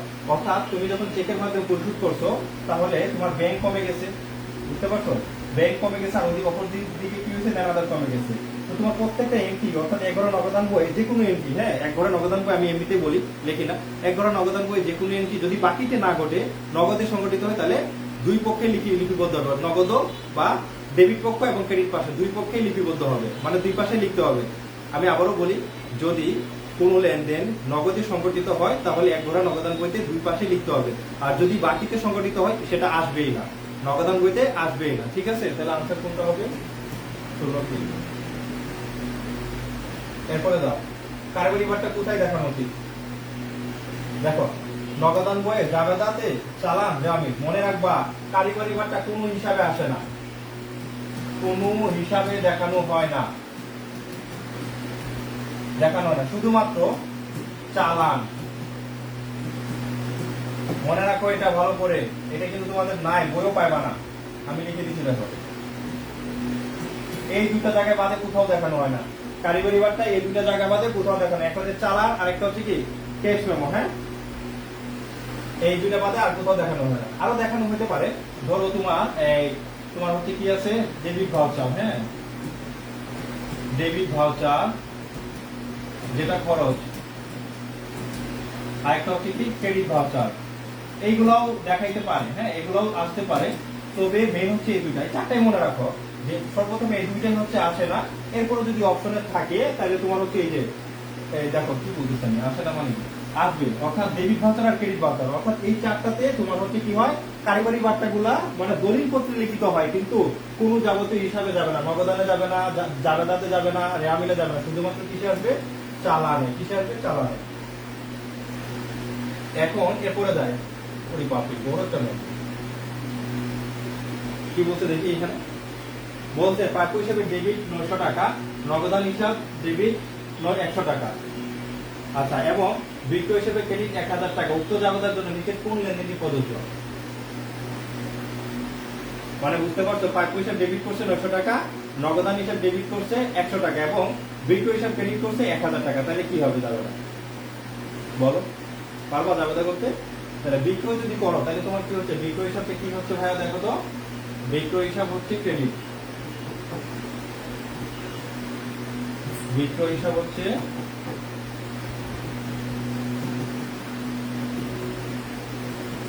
ক্রেডিট 1000। হ্যাঁ, এখন বলছে নগদান হিসাব ডেবিট। আচ্ছা, নগদান হিসাব ডেবিট, এরপরে বলছে দেখো প্রাপ্য হিসাব ডেবিট 900 টাকা। আচ্ছা, এখানে 100 টাকা ডেবিট 900 টাকা। আমি একটু বলে দিই। হ্যাঁ, নগদান হিসাব ডেবিট 100 টাকা, প্রাপ্য হিসাব ডেবিট 900 টাকা, বিক্রয় হিসাব ক্রেডিট 1000 টাকা। তার মানে তুমি এখান থেকে দেখো তুমি বিক্রয় করছো 1000 টাকা, পণ্য বিক্রয় করছো কত 1000 টাকা। আমি এটা থেকে বুঝতেছি যে আমি পণ্য বিক্রয় করেছি, অর্থাৎ বিক্রয়, পণ্য বিক্রয় লিখবো কি, পণ্য বিক্রয় 1000 টাকা, পণ্য বিক্রয় 1000 টাকা। এখন পণ্য বিক্রয় করে তুমি নগদে 100 টাকা পাইছো, নগদে 100 টাকা পাইছো, তাহলে কি হবে দেখো ভাইয়া, নগদে 100 টাকা পেয়েছো, তাহলে নগদে গ্রহণ করছো 100 টাকা, আর বাকি রয়ে গেছে কত 900 টাকা। অর্থাৎ নগদে তুমি 100 টাকা নিছো আর বাকিতে রয়ে গেছে কত 900 টাকা, 100 টাকা পাও নাই। তাহলে দেখো এখানে কি বলছে, গ্রাহকের নিকট এত টাকা পণ্য বিক্রয় করাবো, আর কিছু লেখা নাই, এটা আসবে না। গ্রাহকের নিকট 1000 টাকা পণ্য বিক্রয়, এটা ঠিক আছে, পণ্য বিক্রয় করে 100 টাকা নগদে গ্রহণ করা হলো। এই যে দেখো 100 টাকা নগদে গ্রহণ করছে এবং বাকি টাকাটা 900 টাকা যেটা এটা বাকিতে রয়ে গেছে, এটা হচ্ছে দেনাদারে রয়ে গেছে। ঠিক আছে, দেনাদার ডেবিট করে রেখে দিচ্ছি। তাহলে আমাদের আনসার হবে কি 18 খ। এটা জাবেদা লিখে বুঝতে হবে, তুমি বিক্রয় করছো 1000 টাকা, এর মধ্যে 100 টাকা পেয়ে গেছো, তাহলে 100 টাকা নগদে পাইছো, আর প্রাপ্য হিসাবে রয়ে গেছে 900 টাকা, তার মানে বাকি রয়ে গেছে তোমার 900 টাকা, এটা পরবর্তীতে টাকাটা আদায় করা হবে। এরপরে যায় প্রকৃত জাবেদায় লেখা হয় কোনটি, দেখো প্রকৃত জাবেদা ধারে পণ্য বিক্রয়, ধারে ক্রয়, এগুলো দেখো তো কি কি আছে। এরপর হচ্ছে নগদে, ধারে আসপত্র ক্রয়, তুমি মনে রাখবা ধারে পণ্য ক্রয়। হ্যাঁ, ধারে পণ্য ক্রয় কিসে যায়, ক্রয় জাবেদায় যাবে। আমি সবগুলো লিখে দিচ্ছি কোনটা কোথায় যাবে। আমাদের পেজ বেসে যারা আছো বইয়ে কিন্তু সবগুলো দেওয়া আছে, ওইখান থেকে পড়ে নিবা। ধারে পণ্য বিক্রয়, এটা হবে বিক্রয় জাবেদায়। নগদে যন্ত্রপাতি ক্রয়, এটা হচ্ছে নগদান হিসাবে যাবে, মানে নগদান বইতে যাবে। হ্যাঁ, আর ধারে আসপত্র ক্রয়, এটা হচ্ছে প্রকৃত, প্রকৃত। হ্যাঁ, প্রকৃত বা বিশেষ জাবেদা, প্রকৃত অথবা বিশেষ জাবেদা মনে রাখবে, মানে জাবেদার বই একই কথা। হ্যাঁ, যদি প্রকৃত বই বা প্রকৃত জাবেদা বলে অথবা ক্রয় জাবেদা ক্রয় বই একই কথা। তাহলে দেখো এটা ক্রয় জাবেদা, মনে রাখবা ধারে পণ্য ক্রয়, সকল পণ্য ক্রয় ধারে সবগুলো কিসে যাবে ভাইয়া, ক্রয় জাবেদায়। ধারে পণ্য বিক্রয় কোথায় লিপিবদ্ধ হয়, বিক্রয় জাবেদায়। ঠিক আছে ভাইয়া, নগদে যন্ত্রপাতি ক্রয় কোথায় লিপিবদ্ধ হবে, নগদান বই লিপিবদ্ধ হয়। নগদান বই কয়টা আছে, দুইটা, একটা নগদ প্রাপ্তি, একটা হচ্ছে নগদ প্রদান। আর ধারে আসপত্র ক্রয়, এই যে সম্পদ ক্রয় বাকিতে, এটা কোথায় যাবে তুমি মনে রাখো। তাহলে বলবা যে ভাইয়া তাহলে তো এটা তো আমি বাকিতে ক্রয় করছি, এটা এখানে বসাই না, এটা হচ্ছে একটা খরচ, এটা হচ্ছে খরচ। কিন্তু আসপত্র কি খরচ, এটা হচ্ছে কি সম্পদ। মনে রাখবা সম্পদ দায়, সম্পদ দায়, এই দুটা হিসাবভুক্ত হয় প্রকৃত জাবেদায়, এই দুটা হিসাবভুক্ত হয় কিসে, প্রকৃত জাবেদায়। তাহলে ধারে আসপত্র ক্রয় করছো, তার মানে কি প্রকৃত জাবেদা যাবে। তুমি সম্পদ এবং দায় কোনো কিছু যদি জাবেদা করে, মানে তুমি যদি সম্পদ ক্রয় করো, সম্পদ ক্রয় করো অথবা যদি দায় পরিশোধ করো, তাহলে সেগুলো প্রকৃত জাবেদায় যাবে। হ্যাঁ, এরপরে যায় আয়েশা সিদ্দিকা। হ্যাঁ ঠিক আছে, তোমার আনসার। দেখো এখানে কি পাই, দেখো তো এখানে তো দেখো বিক্রিত পণ্যের ব্যয়ের সাথে মোট লাভ যোগ করলে কি পাওয়া যায়, এটা তোমরা সবাই জানো। বিক্রিত পণ্যের ব্যয়ের সাথে যদি মোট লাভ যোগ করে ভাই কি পাই, বিক্রয় মূল্য পায় না, কারণ হচ্ছে আমরা বিক্রয় মাইনাস কি বিক্রিত পণ্যের কি ব্যয়, বিক্রিত পণ্যের ব্যয়, তাহলে বিক্রয় কত, বিক্রয় তো নাই। আচ্ছা তাহলে এইটা দেখো, এটা যদি মাইনাস করে আমরা কি পাই, মোট লাভ পাই না, মোট লাভ পাই, তাহলে কত হয় দেখো, মানে এইখান থেকে জাস্ট আমি মনে রাখো, দেখো এই যে বিক্রয় থেকে বিক্রিত পণ্যের ব্যয় বাদ দিলে আমরা মোট লাভ পাই, তাহলে মোট লাভের সাথে বিক্রিত পণ্যের যোগ করলে কি পাবো, বিক্রয় মূল্য পাবো। এরপরে দাও, এই যে দেখো পাওনাদার আর্থিক অবস্থার বিবরণীতে কোন অংশে থাকে, পাওনাদার আর্থিক অবস্থার বিবরণীতে কোন অংশে থাকে, দেখো এটা হবে সাধারণত মনে রাখবা, পাওনাদার আর্থিক অবস্থার বিবরণীতে কোন অংশে থাকে, এটা হচ্ছে কি ভাই চলতি দায়ে যাবে। পাওনাদার হচ্ছে কি একটা চলতি দায়। কোনটি পরোক্ষ খরচ, আমি আগের ক্লাসে তোমাদের একদিন বুঝাইছিলাম, ডক চার্জ আমি তোমাদের লিখেছি, ডক চার্জ, আমদানি শুল্ক, আন্তঃপরিবহন, মজুরি,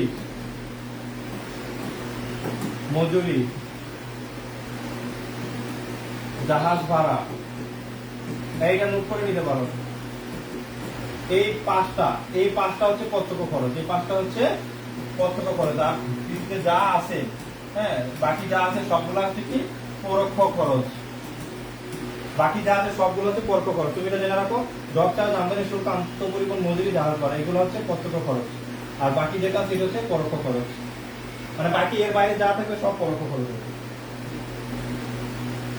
সমাপনী দাখিলের উদ্দেশ্য কি, সমাপনী দাখিলের উদ্দেশ্য কি, সমাপনী দাখিল আমরা কাজের জন্য দিই, আয় এবং ব্যয় হিসাবকে বন্ধ করার জন্য, আয় এবং ব্যয় হিসাবকে বন্ধ করার জন্য সমাপনী দাবেদার দিই। তাহলে এই যে সমাপনী দাবেদার আয় ও ব্যয়, এই দুটোকে কি বলে আমরা, একটা বলতে পারি কি নামিত হিসাব, কি বলতে পারি, আয় ব্যয় হিসাবকে আমরা নামিত হিসাব নামে চিনি, নামিত হিসাব। প্রশ্নে আসতে পারে যদি বলে সমাপনী দাখিলের উদ্দেশ্য কি, আয় ব্যয় হিসাব বন্ধ করার জন্য, আবার যদি অপশনে আয় ব্যয় না থাকে তোমার খুঁজে দেখতে হবে যে নামিত হিসাব আছে কিনা, অর্থাৎ আয় ব্যয় দুইটাকে আমরা একত্রে নামিত হিসাব বলতে পারি। তাহলে আনসার হবে কোনটা, দেখো এখানে সকল হিসাব বন্ধ, না সকল হিসাব বন্ধ করি না, কারণ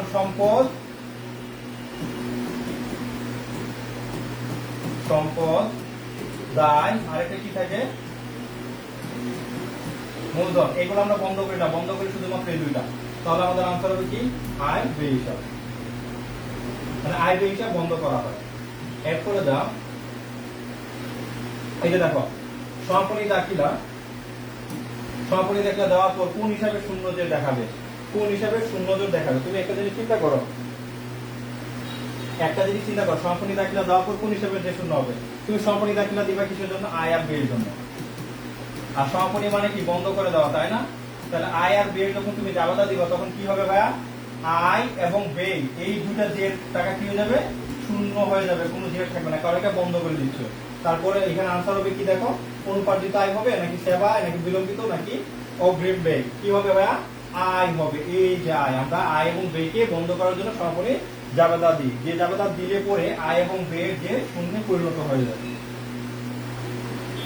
এরপরে যায় দেখো, যে দাখিলা ধারা নামে কিতাব সহ বন্ধ করা হয় তাকে কি বলে, একই জিনিস, যে দাখিলা ধারা নামে কিতাব সহ বন্ধ করা হয় তাকে কি বলে, সমাপনী দাখিলা বলে। আমি কেন তিনটা এক একটা ডিফারেন্ট টাইপের কোয়েশ্চন, এগুলো বুঝতে পারছো, এটা অনেকবার তুমি যদি পরীক্ষা দাও সাত কলেজে একদম মনে করো যেটা কিন্তু 99% সমন্বয় দাখিলা চ্যাপ্টারের 99% রেওয়ামিলের, হ্যাঁ রেওয়ামিল যে চ্যাপ্টারটা আছে সেখান থেকে এটা কমন পাবা, 99% সম্ভাবনা এই কোয়েশ্চনটা দিয়ে দেওয়ার, মানে সমাপনী দাখিলা থেকে। কোন দিকে সরকারি বিবরণী বলা হয়, রেওয়ামিল, খতিয়ান, কার্যপত্র নাকি নগদান বই, বলো তো কোনটা হবে, আনসার বলো।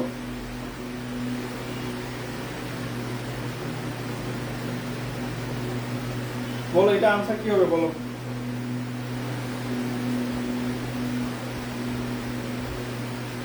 26 নাম্বার আনসার কি হবে বলো তো,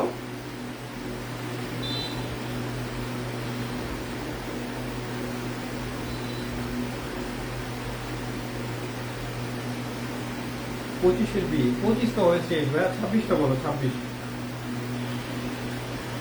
এটা বলো দেখি পারো কিনা।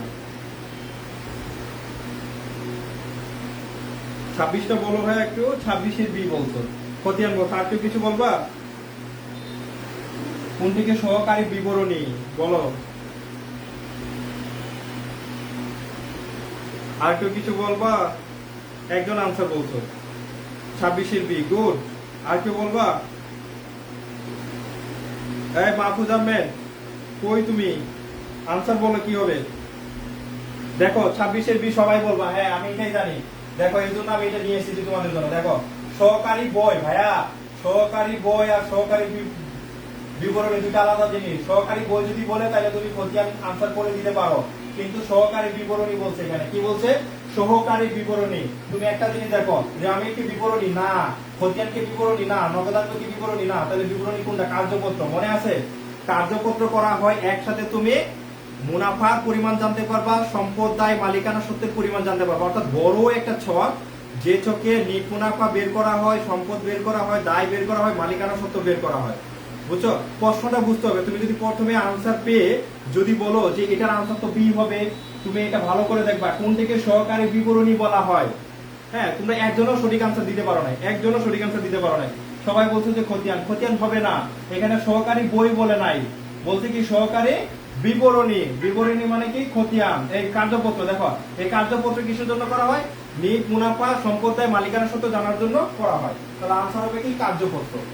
আচ্ছা, এখন আমরা একটু একটু ব্রেক, বলতে ব্রেক না, আমরা একটু এখন মিমু হচ্ছে আমরা মিমু হচ্ছে একটা কোয়েশন দিছি, এটা কিভাবে বের করা যায়। আচ্ছা আমি এটা একটু দেখাই দিই। দেখো তুমি আগে তুমি একটু আমার এই দিকে দেখো, আমি একটু সহজ করে কিছু টেকনিক বলি। দেখো এটাকে বুঝে কিনা দেখো তো। ধরো এটাকে বুঝো, আগে নর্মালটা বুঝো। হ্যাঁ, 10,000 টাকা 12%, এটা কিভাবে বের করবো? দেখো আমি আস্তে আস্তে একটু বুঝে দিচ্ছি। দেখো তাহলে 1,000 টাকার 12% মানে হচ্ছে উপরে 12 নিচে 100, তাহলে কত হয়? 0 0 কেটে দাও, 10-এর সাথে 12 গুণ কর, 120 টাকা। ক্লিয়ার? এটা সহজ, এটা সহজ। এখন তোমার যদি বলে যে ধরো যদি বলে যে 12.5, তাহলে বের করো। কি করবা ভাইয়া? এখানে 1,000, হ্যাঁ এখানে দেখো তুমি কি করবে? 100 দিয়ে ভাগ দিবা। ভালো কথা। এখানে 1.5 অর্থাৎ 12.5 দেওয়া আছে, তাহলে তুমি কি করবা? দেখো এই যে দেখো দশমিকের পরে কয় ঘর আছে? দশমিকের পরে কয় ঘর আছে? 1 ঘর। তাহলে 1 ঘর যদি থাকে তুমি এটা দশমিকটাকে তুলে দিবা। দশমিকটা তুলে তুমি কি করবা? 5 বসাবা, দশমিক তুলে দিবা। যেহেতু দশমিকের পরে 1 ঘর, তাহলে এখানে নিচে একটা শূন্য বসে দিবা। শেষ। তাহলে এখন তুমি এটা কাটো, 1,000 কাটো, তাহলে আনসার হবে কত? 125। তুমি ক্যালকুলেটরে করার আগেই তুমি বের করে নিতে পারবা। তুমি তোলার মানে তুমি হচ্ছে ক্যালকুলেটর ক্লিক করার আগেই তোমার ব্রেনে তুমি বের করে নিতে পারবা যদি এভাবে করো। আবার আরেকটা জিনিস যদি বলি, দেখো ধরো এখানে তোমাদের কি বলছি, ধরো ধরো এখানে যদি বলে এখানে এটা বলছি, ধরো যে 1.25, এটা কিভাবে বের করবো? দেখো পার্সেন্ট, তাহলে বের করবো। দেখো 1,000 পার্সেন্টেজের জন্য আমি 100 বসাবো। দশমিক কয় ঘর পরে? 2 ঘর পরে। দশমিক 2 ঘর পরে। তাহলে কি করবো ভাইয়া? আমি এই দশমিকটা তুলে দেওয়ার জন্য আমি নিচে কি করব? 2টা অতিরিক্ত শূন্য দিব, কারণ 2 ঘর আছে। দশমিকের পরে 2 ঘর মানে 2টা শূন্য দিবা। যদি 1 ঘর থাকে তাহলে একটা শূন্য। ঠিক আছে, এখন তুমি কি করবে? 125 বসাবো, অর্থাৎ দশমিকটা তুলে দিলাম। তাহলে এখন তুমি কাটাকাটি করো, এটা কাটাকাটি করো, এখান থেকে 3টা শূন্য কাটাকাটি করো। এখন তুমি 10 দিয়ে 125 কে ভাগ দাও, দেখবা যে 12.5 টাকা দেবে। আনসার হবে এটা। ঠিক আছে, এখন তুমি যদি বলো যে ভাইয়া আপনি তো করলে এইভাবে করছেন, ঠিক আছে, 125 কে 10 দিয়ে ভাগ করলে কি হয়? 10 দিয়ে ভাগ করলে তোমার হচ্ছে ভাইয়া তুমি একটা জিনিস মনে রাখো, তুমি যদি 10 দিয়ে 125 কে ভাগ দাও, হ্যাঁ, তাহলে শূন্য একটার জন্য, একটা শূন্যের জন্য 1 ঘর চলে যাবে, অর্থাৎ 1 2, এই যে দেখো এইখানে দশমিকটা চলে আসবে, এইখানে চলে আসবে। হ্যাঁ, এটা হবে। আবার তুমি যদি মনে করো যে এখানে 26 25 এইভাবে আছে, নিচে আছে 1,000 আছে, 1,000 না, ধরো 100 দিয়ে ভাগ দিচ্ছে। এখন আনসার কি হবে? তুমি মনে রাখো কয়টা শূন্য? 2টা। তাহলে 2 ঘর আগে, 2 ঘর আগে শূন্য, 2 ঘর আগে দশমিক হবে। হ্যাঁ, তাহলে কি হবে ভাইয়া? 26.25 হবে। এইভাবে এখন যে যেটা দিছো, আমি এটা একটু সলভ করে দিচ্ছি। দেখো আচ্ছা, দেখো তাহলে আমি আনসার এটা করে দিই। মেইন যেটা দিছে দেখো, মেইন এটা দেখো কিভাবে করবা। দেখো কি লিখছে জানি, আমি কমেন্ট একটু দেখি উপর থেকে। তোমাদের যদি কারো কোনো প্রবলেম থাকে তোমরা কমেন্টে বলতে পারো, হ্যাঁ, একদম সাথে সাথে সলভ পেয়ে যাবো। দেখো কত এখানে কত ছিল, 50,000। আচ্ছা আচ্ছা, এই যে 50,000, হ্যাঁ, ইন্টু কত, 16.67%, হ্যাঁ। এখন তুমি এখানে কি করবো, দেখো এখানে কি করো, 50,000, হ্যাঁ, 50,000 ভাই। দেখো তাহলে তুমি কি করবে এখানে, এই যে দেখো দশমিক কয় করে, আমি এমনিতে বসাই, যদি বসাই দেখো 16.67 এভাবে বসাইলাম। এখন কি করবো, এখানে 1000, তুমি দেখো এখানে দশমিকটা থাকার কথা ছিল না, তাহলে এই দশমিকটাকে যদি আমি তুলে দিই, দশমিকের পরে কয়টা সংখ্যা, দুইটা, তাহলে শূন্য কয়টা আরো বসবে, দুইটা বসবে। এখন দশমিকটা উঠে যাবে, তাহলে 16, আমি যেহেতু ইংলিশে করতেছি ম্যাথটা, এটা ইংলিশে লিখি, তাহলে 16, 7 এটা হবে, বুঝতে পারছো? এইভাবে হবে, অর্থাৎ দুইটা দশমিকের পরে দুই ঘরের জন্য জাস্ট দুইটা এখানে একটা শূন্য বসাবা। এখন তুমি কাটাকাটি করো, এই যে 4টা শূন্য, এই 4টা শূন্য কেটে দাও। এখন কি করবা, এটার সাথে এটা গুণ দাও। এখন তো আশা করি তুমি এটার সাথে গুণ দিতে পারবা। এটা তুমি গুণ দিয়ে বের করে নাও, 5 7 35, 35 এর 5, 5 6 30, আর 3 কত, 33 এর 3, হাতের হলো কত, 3, 5 6 30, আবার 3 থাকবে, 5 থেকে 5, আর 3 কত, আর এইটা আনসার হবে, হ্যাঁ।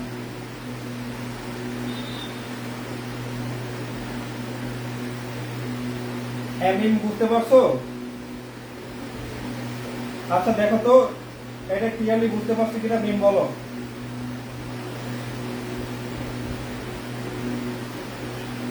হবে না মিম? একটু কমেন্টে জানাও যে তুমি এটা বুঝতে পারছো কিনা। শুধু মিম না, যারা ক্লাসটা দেখতেছো সবাই এই রিলেটেড ক্যালকুলেশন গুলো করতে পারবা কিনা ক্যালকুলেটর ছাড়াই।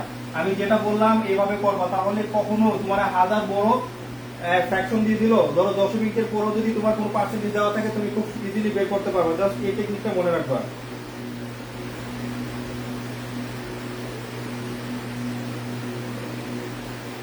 আচ্ছা এরপরে যাই আমি, হ্যাঁ, এরপরে কোয়েশ্চনে যাই। দেখো কি বলছে, মেয়াদ অনুত্তীর্ণ বিজ্ঞাপন কোন ধরনের? অনুত্তীর্ণ মানে বুঝছো, মেয়াদ শেষ হয় নাই, মেয়াদ মেয়াদ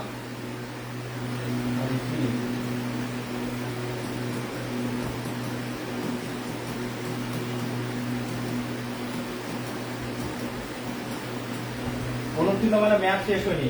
তাহলে মনে রাখবা, যে কোনো খরচ, যদি বেতন খরচ মেয়াদ উত্তীর্ণ হয়নি, এনি খরচ মানে যে কোনো খরচ, হ্যাঁ, যে কোনো খরচ, যে কোনো খরচ যদি অনুত্তীর্ণ থাকে, অনুত্তীর্ণ থাকে, মনে রাখবা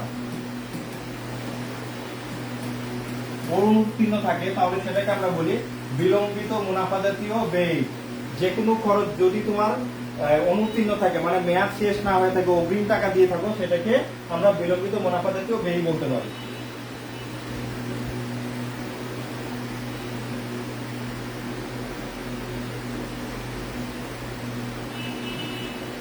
এরপরে দেখো কোন ধরনের যে হিসাবের জন্য সমাপনী দাখিলা দেওয়া হয়, বলো তো ভাইয়া। আরে কোন ধরনের হিসাবের জন্য সমাপনী দাখিলা দেওয়া হয়, এটা আমাকে ছাড়তেছে না, হ্যাঁ। সমাপনী দাখিলাটা বারবার ঘুরে আসতেছে, কষ্ট, বুঝলাম না এটা কি বেশি আসে নাকি পরীক্ষায়। দেখো তো সমাপনী দাখিলা দেওয়া হয় কিসের জন্য, এই যে ভাইয়া নামিক হিসাবের জন্য। নামিক হিসাব মানে কি, আয় আর ব্যয়, আয় এবং ব্যয় হিসাব, ঠিক আছে।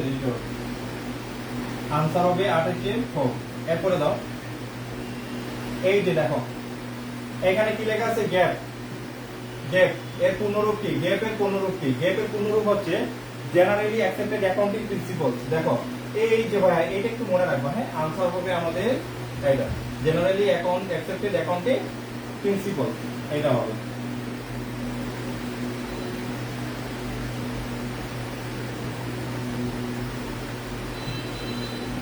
এরপরে দাও,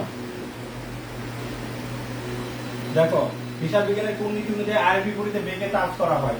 আয়ের বিপরীতে ব্যয়কে চার্জ করা হয়, হ্যাঁ, আয়ের বিপরীতে ব্যয়কে চার্জ করা হয়। যেমন তুমি 100 টাকা লাভ করছো, 100 টাকা লাভ করছো, এর বিপরীতে তোমার খরচ হচ্ছে, ধরো মানে 100 টাকা বিক্রি করছো, আয় করছো 100 টাকা, এখন এখান থেকে খরচ ছিল কত, 80 টাকা, তাহলে মোট লাভ কত, 20 টাকা। মোট লাভ হচ্ছে 20 টাকা, অর্থাৎ বিক্রয় করছো 100 টাকা, তাহলে আয় হচ্ছে 100 টাকা। ওইখান থেকে আয় থেকে খরচটা বাদ দিলে আমার মোট লাভ বা নিট লাভ যাই বলো, হ্যাঁ, 20 টাকা থাকে। তাহলে এটাই বলে যে এই যে আয়ের বিপরীতে ব্যয়কে চার্জ করা হয়, ব্যয়কে চার্জ মানে কি ভাইয়া জানো, মাইনাস করা হয়, ব্যয়কে চার্জ মানে মাইনাস করা হয়। তুমি আই থেকে বে যদি বাদ না দাও মোট লাভ বের করতে পারবা? জীবনও পারবা না। হ্যাঁ, এটা করতে হবে। তাহলে এটা কোন নীতি অনুযায়ী? এটা হচ্ছে মিলকরণ, অর্থাৎ মিলাইতে হয়। হ্যাঁ, যে তোমার এই যে 20 টাকা মুনাফা হয়েছে, ধরো এখানে টাকা দেওয়া নাই, বিক্রয় করছে 100 টাকা, মুনাফা হয়েছে 20 টাকা, তাহলে আমার ব্যয় কত টাকা ছিল? তাহলে ব্যয় হবে কত? 80 টাকা। এইভাবে তোমার হচ্ছে আয়ের সাথে ব্যয়টাকে চার্জ করতে হয়।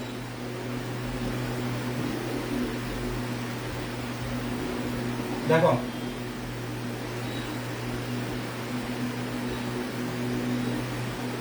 এখানে কি বলছে দেখো তো, পেশাদার হিসাব নিরীক্ষক তৈরি করেন কোন প্রতিষ্ঠান? পেশাদার মানে বুঝছো ভাইয়া? Chartered accountant. হ্যাঁ, এটা হচ্ছে বাংলাদেশ সবচেয়ে বড় ডিগ্রি।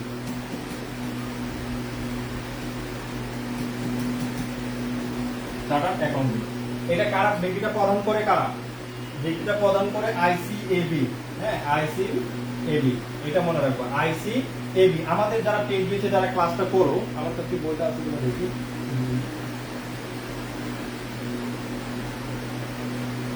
আমাদের কাছে যারা পেজে যারা ক্লাসটা করো, আমি তোমাদের একটা পেজ দেখাচ্ছি। হ্যাঁ, এটা ঢাকা সেন্ট্রাল ইউনিভার্সিটির জন্য করে নিবো। আমি তোমাদের একটু পেজটা দেখে দিই। এই পেজটা হচ্ছে একটু বাসায় ভালো করে পড়বা। দেখো যাদের কাছে বইটা আছে এটা পেজটা একটু পড়ে নিবা। হ্যাঁ, এই যে দেখো 7 নাম্বার পেজে দেখো, 7 নাম্বার পেজে দেখো এখানে অনেকগুলা টার্ম দেওয়া আছে। হ্যাঁ, এই টার্মগুলো একটু বাসায় বসে পড়ে নিবা। এখান থেকে প্রশ্ন আসার সম্ভাবনা আছে। হ্যাঁ, ঢাকা সেন্ট্রাল ইউনিভার্সিটিতে এখান থেকে প্রশ্ন আসার সম্ভাবনা আছে, এটা পড়ে নিবা বাসায়। আচ্ছা, এরপরে যায়, দেখো কি বলছে, হিসাবের সম্পত্তি ক্রয় মূল্য উপস্থাপন করা হবে। এটি কোন ধারণার উপর প্রতিষ্ঠিত? ক্রয় মূল্যে। ক্রয় মূল্যে দেখাইতে হবে। কোনটা বলো তো? এটা মনে রাখবা, ঐতিহাসিক মূল্য ধারণা অনুযায়ী বলে যে সম্পত্তিটাকে সব সময় ক্রয় মূল্যে দেখাইতে হবে। অর্থাৎ তুমি ক্রয় করছো ধরো 20 টাকা দিয়ে, এখন এটা বাজারের দাম হচ্ছে 25 টাকা। এখন তুমি কোন মূল্যে দেখাবা? এটাই বলে দিছে, ঐতিহাসিক মূল্য ধারণা বলে দিছে যে তোমার ক্রয় মূল্য যে টাকাটা ক্রয় করবা সেই দামে তোমাকে হিসাবভুক্ত করতে হবে। এখন ওটা যদি বাজারে বেশি থাকে কম থাকে এই টাকাটা হিসাবভুক্ত করা যাবে না। আমরা কোনটা ধরবো? 20 টাকা ধরবো। হ্যাঁ, এরপরে দাও, এই যে দেখো এফএসবি। এফএসবি দেখো এখানে কি হবে? Financial accounting standard board. এরপরে কি আছে দেখো? Financial accounting standard board, financial accounting standard board. তোমরা এই বোর্ডের থেকে যদি এই যে 7 যে চ্যাপ্টারটা বললাম, হ্যাঁ, এই অধ্যায় এইটা পড়ে নিবা। এটা পড়ে নিবা, তাহলে এখান থেকে কমন পাবা। হ্যাঁ, এখান থেকে কমন পাবা। এটা কি ছিল? এফএসবি না? এই যে এফএসবি এখানে আছে, এটা পড়ে নিও তাহলে হবে। তাহলে কি হবে দেখো, ফাইন্যান্সিয়াল অ্যাকাউন্টিং স্ট্যান্ডার্ড বোর্ড, এটা মনে রাখবা বোর্ড। হ্যাঁ, এটা মনে রাখবা, এর যুক্তগুলো মনে রাখো ভালো করে। 33 আচ্ছা, এরপরে যাই আমরা। এখানে দেখো তো কি বলছে, কন্ট্রা এন্ট্রি। কি বলছে ভাইয়া? Contra entry. দেখো নিচের কোনটি কন্ট্রা সম্পত্তি? হ্যাঁ, কন্ট্রা সম্পত্তি। দেখো কন্ট্রা সম্পত্তি কি ভাইয়া? কন্ট্রা সম্পত্তি বলতে বোঝাচ্ছে সম্পদকে হ্রাস করে। সম্পদকে হ্রাস করে কয়েকটা জিনিস আছে, পুঞ্জীবিত অপচয়,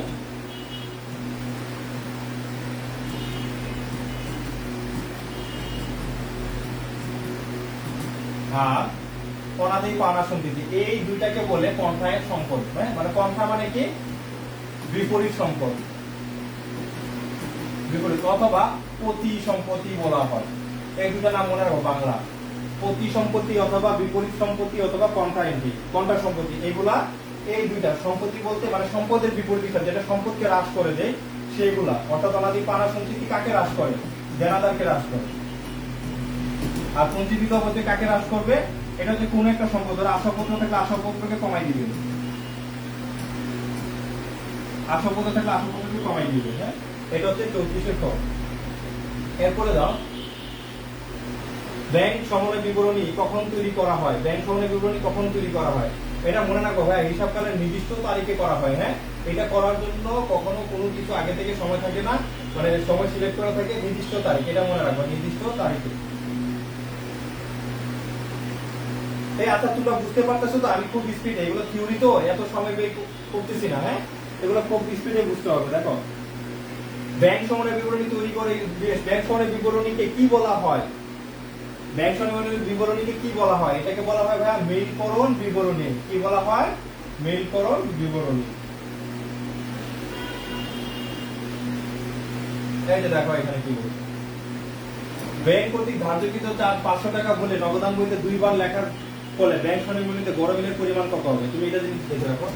নগদান আর এটা হচ্ছে বি, মানে এটা হচ্ছে নগদান বই আর এটা হচ্ছে কি ব্যাংক বই। এটা কে সংগ্রহ করে?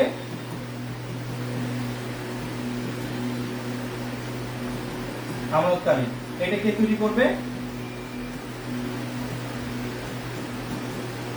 ব্যাংক।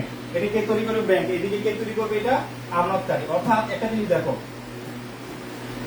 দেখো, ব্যাংক কর্তৃক ধার্যকৃত চার্জ, ব্যাংক কর্তৃক ধার্যকৃত চার্জ, তার মানে চার্জ করছে কে? ব্যাংক। তুমি একটা জিনিস মনে রাখো, ব্যাংক যদি কমায়, ব্যাংক যদি মাইনাস করে তোমাকেও কমাইতে হবে, ব্যাংক যদি প্লাস করে তোমাকেও প্লাস করতে হবে। হ্যাঁ, এখন ঘটনাটা কি করছে দেখো, বলছি গড়মিলের কারণটা কি, গড়মিলের পরিমাণ কত হবে তুমি দেখো। ব্যাংক কর্তৃক ধার্যকৃত চার্জ 500 টাকা, তার মানে ব্যাংক 500 টাকা কি করছে? মাইনাস করছে। এখন তুমি কি করবা? ভুলে নগদান বইতে দুইবার লেখার ফলে দুইবার লেখছো, তার মানে তুমি মাইনাস করছো কয়বার? দুইবার। একবার ঠিক আছে, এতটুকু ঠিক আছে, এতটুকু ঠিক আছে, তুমি কি করছো? আরেকবার মাইনাস করছো, দুইবার। তাহলে গড়মিলের পরিমাণ কত হবে? 500। গড়মিলের পরিমাণ হবে 500, কারণ ব্যাংক একবার চার্জ কাটছে, তুমি ওটাকে দুইবার কমাই দিয়েছো। তাহলে আনসার হবে 35-3। এরপরে দাও দেখো, ব্যাংক সমনের বিবরণী তৈরির উদ্দেশ্য কি? ব্যাংক সমনের বিবরণী তৈরির উদ্দেশ্য হচ্ছে, হ্যাঁ, তৈরির উদ্দেশ্য হচ্ছে গড়মিলের কারণগুলো খুঁজে বের করা। অর্থাৎ এই নগদান বই এবং এই ব্যাংক বই, এই দুটো বইয়ের মধ্যে কোন কোন হিসাবগুলো গড়মিল আছে, কোন কোন হিসাবগুলো গড়মিল আছে সেটা খুঁজে বের করার জন্য আমরা এই সূত্র করি। ঠিক আছে? ব্যাংক সমনের বিবরণীর উদ্দেশ্য হচ্ছে গড়মিলের কারণ নিরূপণ করা। এনএসএফ চেক, এটা আমি আগেও অনেকবার বুঝেছি, যারা আমাদের পেজে ক্লাসটা করে এটা নিয়ে তোমাদের ধারণা আছে। এনএসএফ চেক হচ্ছে not sufficient fund, not sufficient fund, অর্থাৎ এটাকে বলে জমাকৃত চেক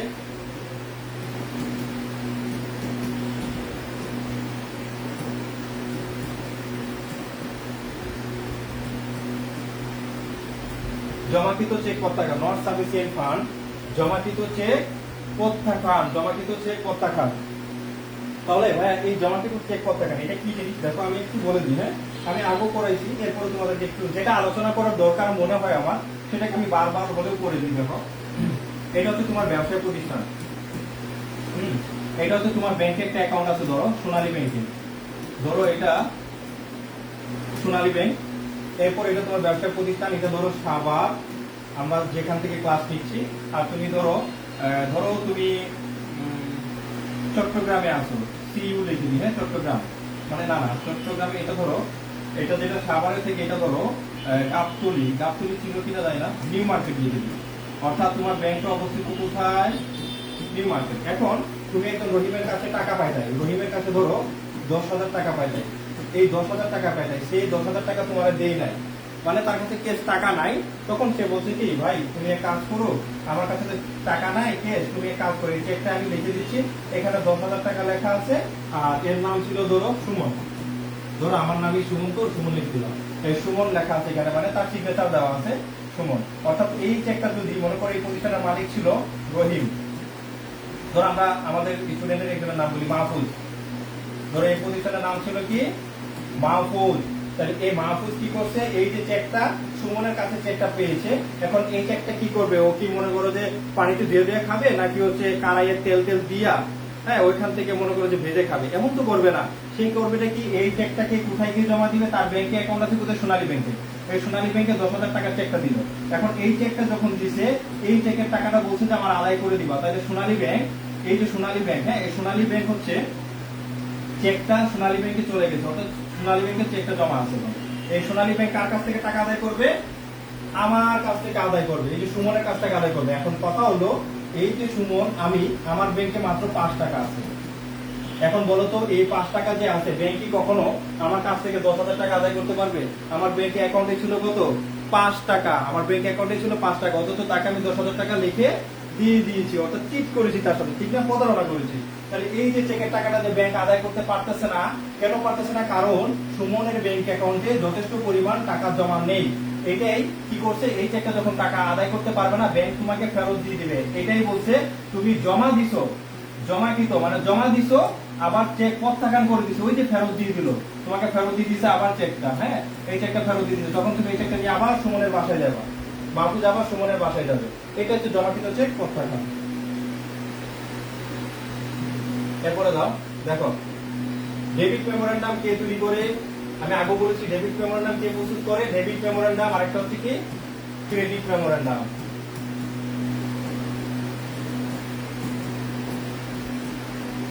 এই দুটোই হচ্ছে কে তৈরি করে, ব্যাংক তৈরি করবে, ব্যাংক। ডেবিট মেমোরেন্ডাম আর ক্রেডিট মেমোরেন্ডাম দুটোই কে তৈরি করে ভাই, ব্যাংক তৈরি করবে।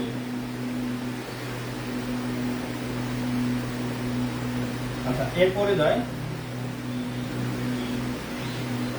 এখানে দেখো কি বলছি, ব্যাংক বিবরণী ক্রেডিট উদ্ধৃত দ্বারা কি বোঝায়, ক্রেডিট দ্বারা কি বোঝায় ভাইয়া, ক্রেডিট দ্বারা কি বোঝায়, দায় বোঝায় না, ব্যাংক ঋণ বোঝাবে না, কারণ ঋণ তো তুমি নেও নাই, কিনিছো।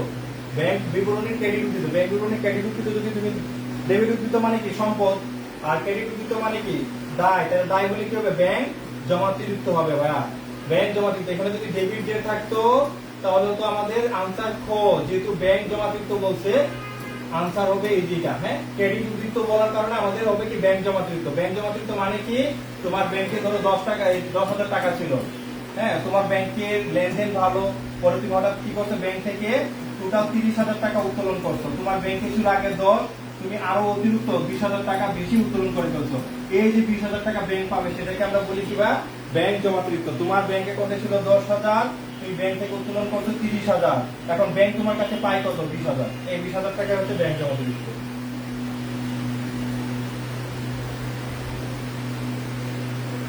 এটা তোমাদের ওর জন্য ইম্পর্টেন্ট না এত, হ্যাঁ তোমরা এই ম্যাথটা আশা করে দিই, আমি দেখো করে দিচ্ছি, যদিও আগে করে দিচ্ছি।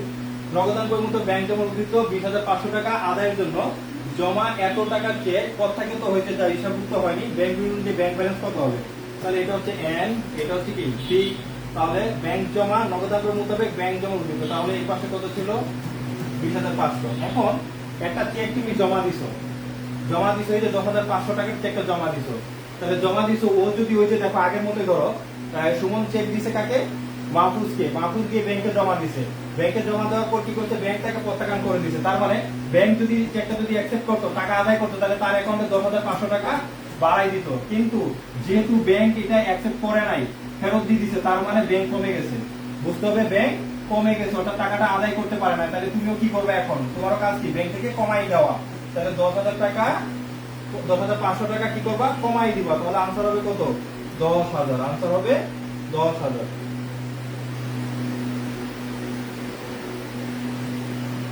এরপরে যাই দেখো নিচের কোনটি ব্যাংক সমনের বিবরণী সমন্বয় করে, কোনটি দেখো তো, চলতি সম্পদকে আমরা নিয়ে ব্যাংক সমনের বিবরণী করি, চলতি দায় নিয়ে মূল সম্পদের উদ্ধৃত, প্রায় পয়সা পদ্ধতি না ভাইয়া এগুলো না, শুধুমাত্র মনে রাখবা ব্যাংক সমনের বিবরণী দুটা বই নিয়ে করা হয়, একটা হচ্ছে নগদান বই আর একটা হচ্ছে ব্যাংক বই, একটা হচ্ছে নগদান বই একটা হচ্ছে ব্যাংক বই, তাহলে দেখো এটা আনসার হবে নগদান বই আর পাস বই, নগদান বই আর কি বা পাস বই, এইটা হবে 43।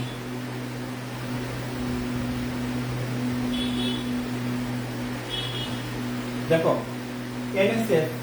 এনএসএফ চেক ব্যাংক সমনের কি করতে হয়, ব্যাংক সমনের কি করতে হবে, ওই যে দেখো আমরা একটু আগে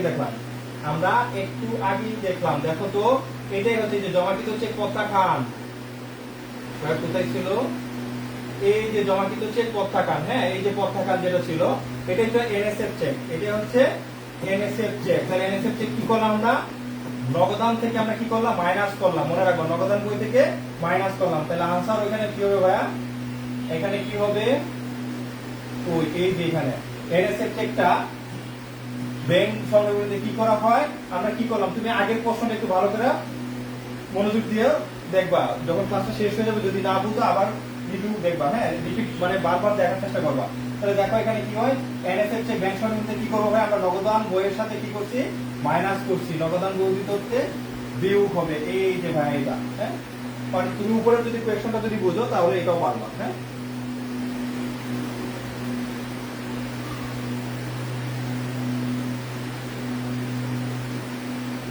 44 বি, গুড ভাইয়া, মাহফুজ ভালো করতেছো তুমি। এরপরে যায় নেক্সটে যায়, হ্যাঁ এরপরে নেক্সট কোশ্চেনে যায়, ব্যাংক সংরক্ষণের উদ্দেশ্য কি? উদ্দেশ্য হচ্ছে একটাই, গরমিলের কারণ জানা। উদ্দেশ্য একটাই, গরমিলের কারণ জানা। ক্লাস শেষ হয় না কেন? ক্লাস শেষ হয়ে যাবে আপু, একটু অপেক্ষা করো। বকেয়া চেক বলতে কি বুঝো? বকেয়া চেক মানে বুঝো, বকেয়া চেক মানে বলতে বুঝাচ্ছে যে ইস্যুকৃত চেক ব্যাংকে উপস্থাপিত হয় না। এটা কিন্তু ভালোভাবে মনে রাখবা, ইস্যুকৃত চেক ব্যাংকে উপস্থাপিত হয় না, এটা হচ্ছে বকেয়া চেক। মানে তোমার কাছে একজন 5,000 টাকা পাইতো, আমি এমনিতে বলি আর লিখি না, 5,000 টাকা পাইতো, ওই ব্যক্তিকে 5,000 টাকা দিছো, মানে চেক লিখে দিছো, ও ওই চেকটা ব্যাংকে ভাঙাই নেই, মানে ব্যাংকে এখনো ভাঙানো হয়নি, মানে চেকটা তার কাছেই রেখে দিছে। সে যদি চেকটা ব্যাংকে জমা দিত, তাহলে ব্যাংক তাকে টাকা পরিশোধ করতো, তাহলে তোমার ব্যাংকে টাকা কমে যেত। যেহেতু এখনো বকেয়া চেক বলছে, এটাই বকেয়া চেক।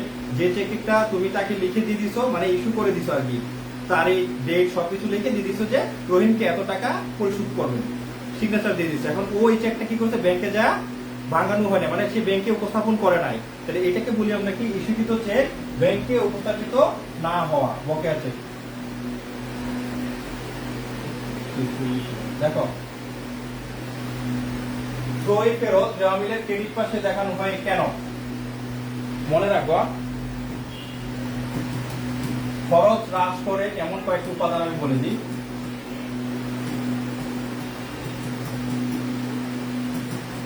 ক্রয় ফেরত,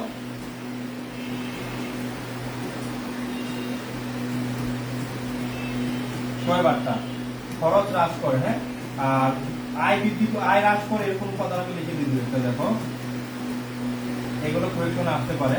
আয় হ্রাস করে, বিক্রয় ফেরত,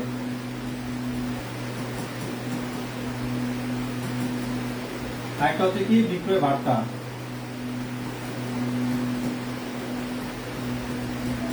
এই যে বিক্রয় ফেরত আর বিক্রয় বার্তা, আয় হ্রাস করে, এগুলো মনে রাখবা। আয়কে হ্রাস করে বিক্রয় ফেরত, আর বিক্রয় বার্তা, খরচকে হ্রাস করে ক্রয় ফেরত, ক্রয় বার্তা। তাহলে এখানে কি হবে, ব্যয় হ্রাস করে। বাহ, তোমরা তো ভালো পারতেছো, আনসার বলে দিচ্ছ দেখি খুব ইজিলি। আচ্ছা, এখানে কি বলতে দেখো। আচ্ছা, এটা হচ্ছে ডেবিট পাস, এটা হচ্ছে ক্রেডিট পাস। হ্যাঁ, দেখো, মিরাজের সঞ্চয়ের হিসাবরক্ষক দ্বারা তৈরিকৃত মিলে পণ্য ক্রয় 50,000 পরিবর্তিতে 60,000 লেখছো। 50,000 পরিবর্তিতে 50,000 না লিখে লিখছো কত, 60,000 লিখছো। এরপরে 15 বিক্রি 70,000 টাকা পরিবর্তিতে 10,000 টাকা, 80,000 টাকা লিখছো। দেখো, এই দুটো টাকা না লিখে এইভাবে লিখছো। এখন মনে রাখবা, যখন তুমি ডেবিট এবং ক্রেডিট দুই পাশে যখন ভুল হবে, ডেবিট ক্রেডিট দুই পাশে যদি টাকার পরিমাণ ভুল করো, তাহলে সেটাকে বলি আমরা পরিপূরক ভুল। কি ভুল?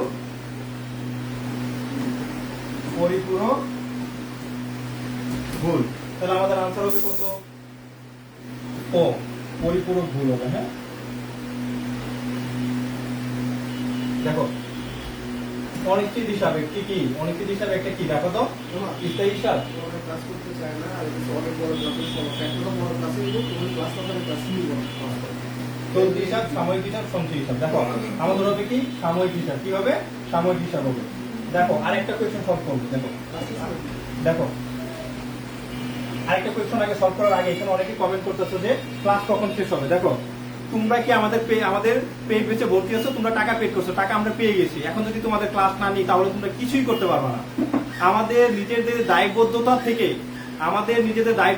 আমাদের অফিস থেকে 1.5 ঘন্টার, ধরে 1 ঘন্টা 20 মিনিট করে ক্লাস থাকে, 1 ঘন্টা 20 মিনিট করে ক্লাস থাকে, কিন্তু এই টাইম থেকে বাড়াই আমরা প্রায় 2 ঘন্টার মতো ক্লাস নিই। কেন নি ভাইয়া? তুমি একটা জিনিস বুঝো ভাইয়া, টাকা দিয়ে পড়তেছো ভাইয়া, টাকা দিয়ে তুমি পড়তেছো, এমন যেন তুমি ফ্রি পড়তেছো, টাকা দিয়ে পড়তেছো। তো এইখানে তুমি এত কিপটামি করবা কেন? আমাদেরকে বলতেছো যে ক্লাসটা কখন শেষ হবে। কেন? আমি নিজে নিজে যদি দাঁড়ায় যদি বক বক বক করতে থাকি, ক্লাস করতে পারি, মানে ক্লাস করাইতে পারি, তোমরা পারবা না কেন বসে বসে টেবিলে বসে পড়তে? বুঝতে পারছো তোমাদের আসলে প্রবলেমটা কোথায়? প্রবলেমটা কোথায়? তোমরা কেন অন্যান্য ইউনিভার্সিটিতে মনে করো যে পরীক্ষার ক্ষেত্রে মনে করো ফলাফল ভালো বই আনতে পারো না, তোমাদের এইগুলো হচ্ছে একটু দূর করতে হবে। অর্থাৎ এই যে কতটুকু পড়বা কতটুকু না, এগুলো টাইম ডিউরেশন দিয়ে হবে না। বুঝতেছো ভাইয়া? এগুলো টাইম ডিউরেশন দিয়ে হবে না, তোমাকে আনলিমিটেড পড়তে হবে। এই যে আমি পড়াচ্ছি, এটা কখনোই মুখে আনা যাবে না যে ক্লাসটা কখন শেষ হবে। আমি যতক্ষণ পর্যন্ত পারবো ততক্ষণ করাবো, ঠিক আছে? ক্লাসটা করো ভালো করে এইভাবে। আর কথা যদি কেউ যদি বলো, আমি নেক্সট টাইম আমি এই তোমাদের ওয়ার্ক থেকে, মানে কোচিং সেন্টার থেকে আমি নিজেই রিজাইন নিয়ে চলে যাবো, আমি আর পড়াবো না। আমি কি করবো, ওই 20 থেকে 25টা কোয়েশ্চেন আনবো, অফিস থেকে যা বলে আমি ওগুলো সলভ করে দিব, আর এক্সট্রা নিজের থেকে কখনো কোনো কিছু করাবো না। হ্যাঁ, তোমরা এখানে অনেক কিছু পারো, তাহলে কি হয়েছে, আবার দেখো, আবার বেশি বেশি করো। একটা প্রশ্নকে তুমি মনে রাখো, যদি তুমি পারো পরীক্ষার ক্ষেত্রে দেখতে সাথে যদি উত্তরটা বলে দিতে পারো, ওই যে একটা বললাম না, সহকারী বই আর সহকারী বিবরণী, তোমরা কি বলছো, বি হবে, মানে খ আনসার হবে, খতিয়ান হবে, কিন্তু কি হলো, সহকারী বিবরণী ছিল এখানে লেখা, এই যে পড়ো নাই ভালো করে।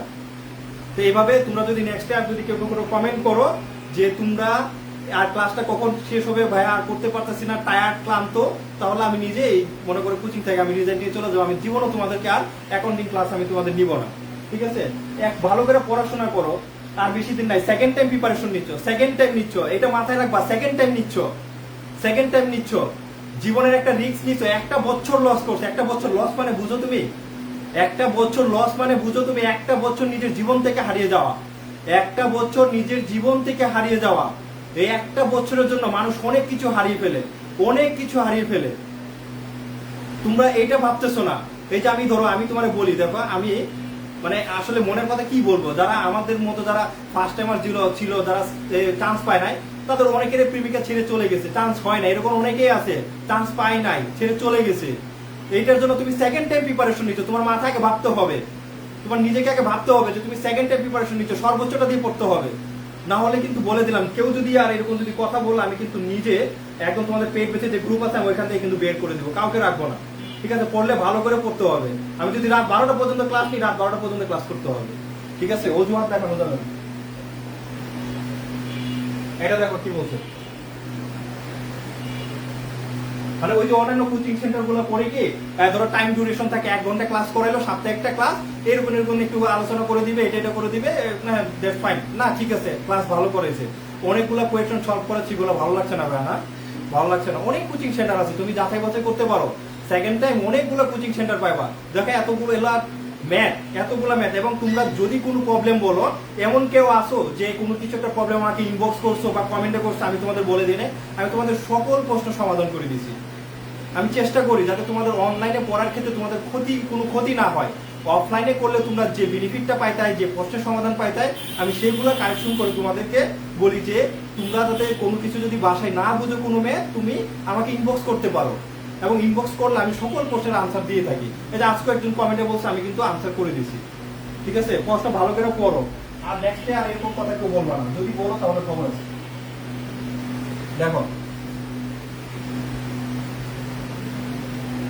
এখানে দেখো কি বলছে,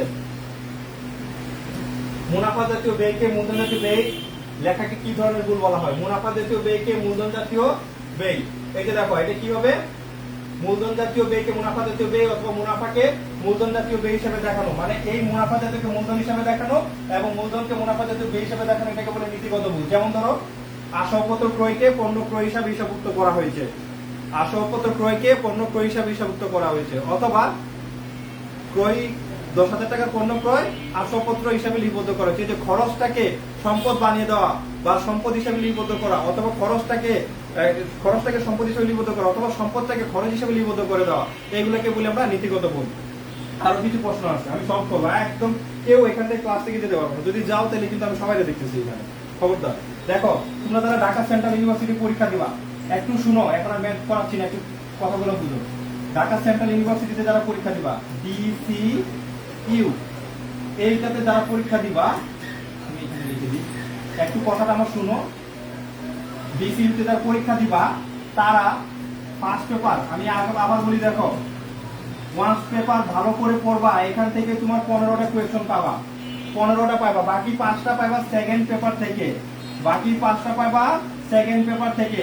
তো এটাই বলি, যারা আমাদের পেট বেচে ভর্তি আছো, তারা আগের প্রিভিয়াস যে আমাদের ফার্স্ট পেপার কিন্তু পুরো কমপ্লিট করা, ফার্স্ট পেপারে প্রত্যেকটা লেকচার সিটে আমরা ক্লাস করেছি, সেই লেকচার সিটের ক্লাসগুলো আমাদের পেজে দেওয়া আছে, পেট বেচে তোমরা ওইখান থেকে যে কটা ক্লাস আছে, প্রায় 6 থেকে 7টা হবে, 7টা ক্লাসের মতো আছে ফার্স্ট পেপারের উপর, বেসিক গুলো একবারে ক্লিয়ার করে আলোচনা করে দেওয়া আছে, মানে খুব সুন্দর ভাবে।